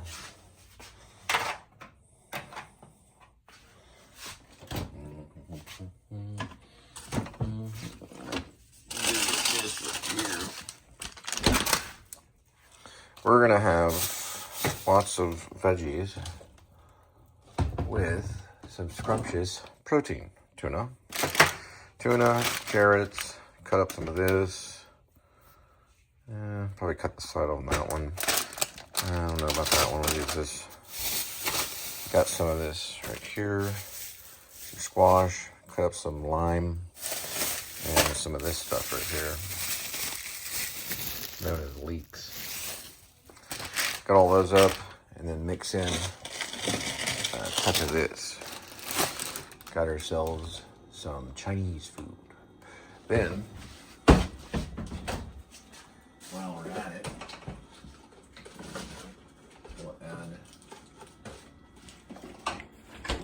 these two, which is sriracha and the organic tamari.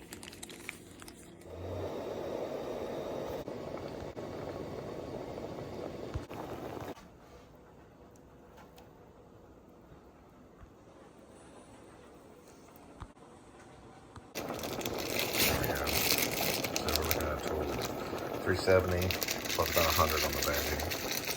About $470.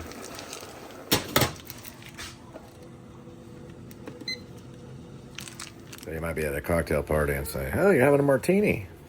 I'm having a tuna special.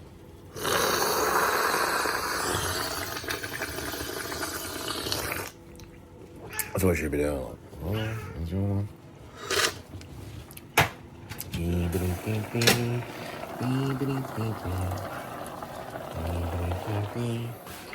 There you go, kitty. You'll be good. Hurry up. It's like, don't take your time or anything.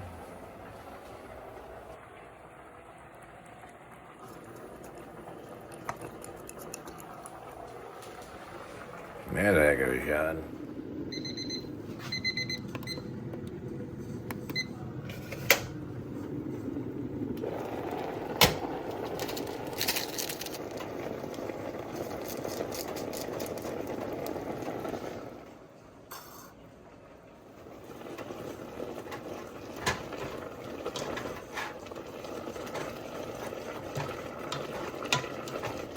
It's rather bright.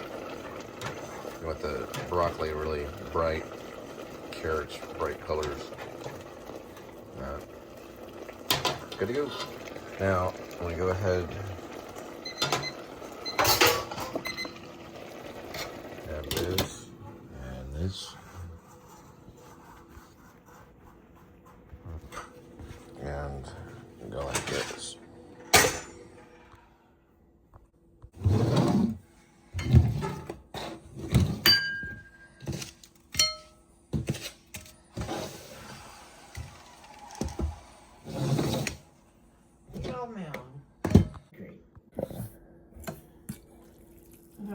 And we go like this, but we got to go this way. Right, this right I'm here. surprised. Can you please share it with me? And do some of this right. They got the wing stop.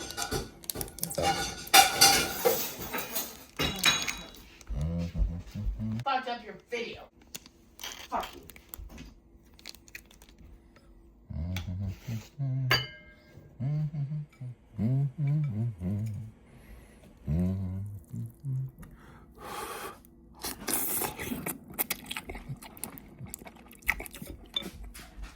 Tuna.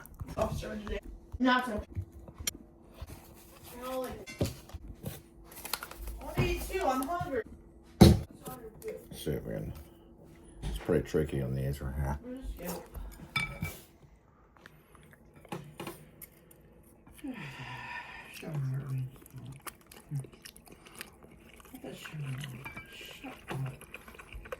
My phone's fucking broke. I'm pissed off at this.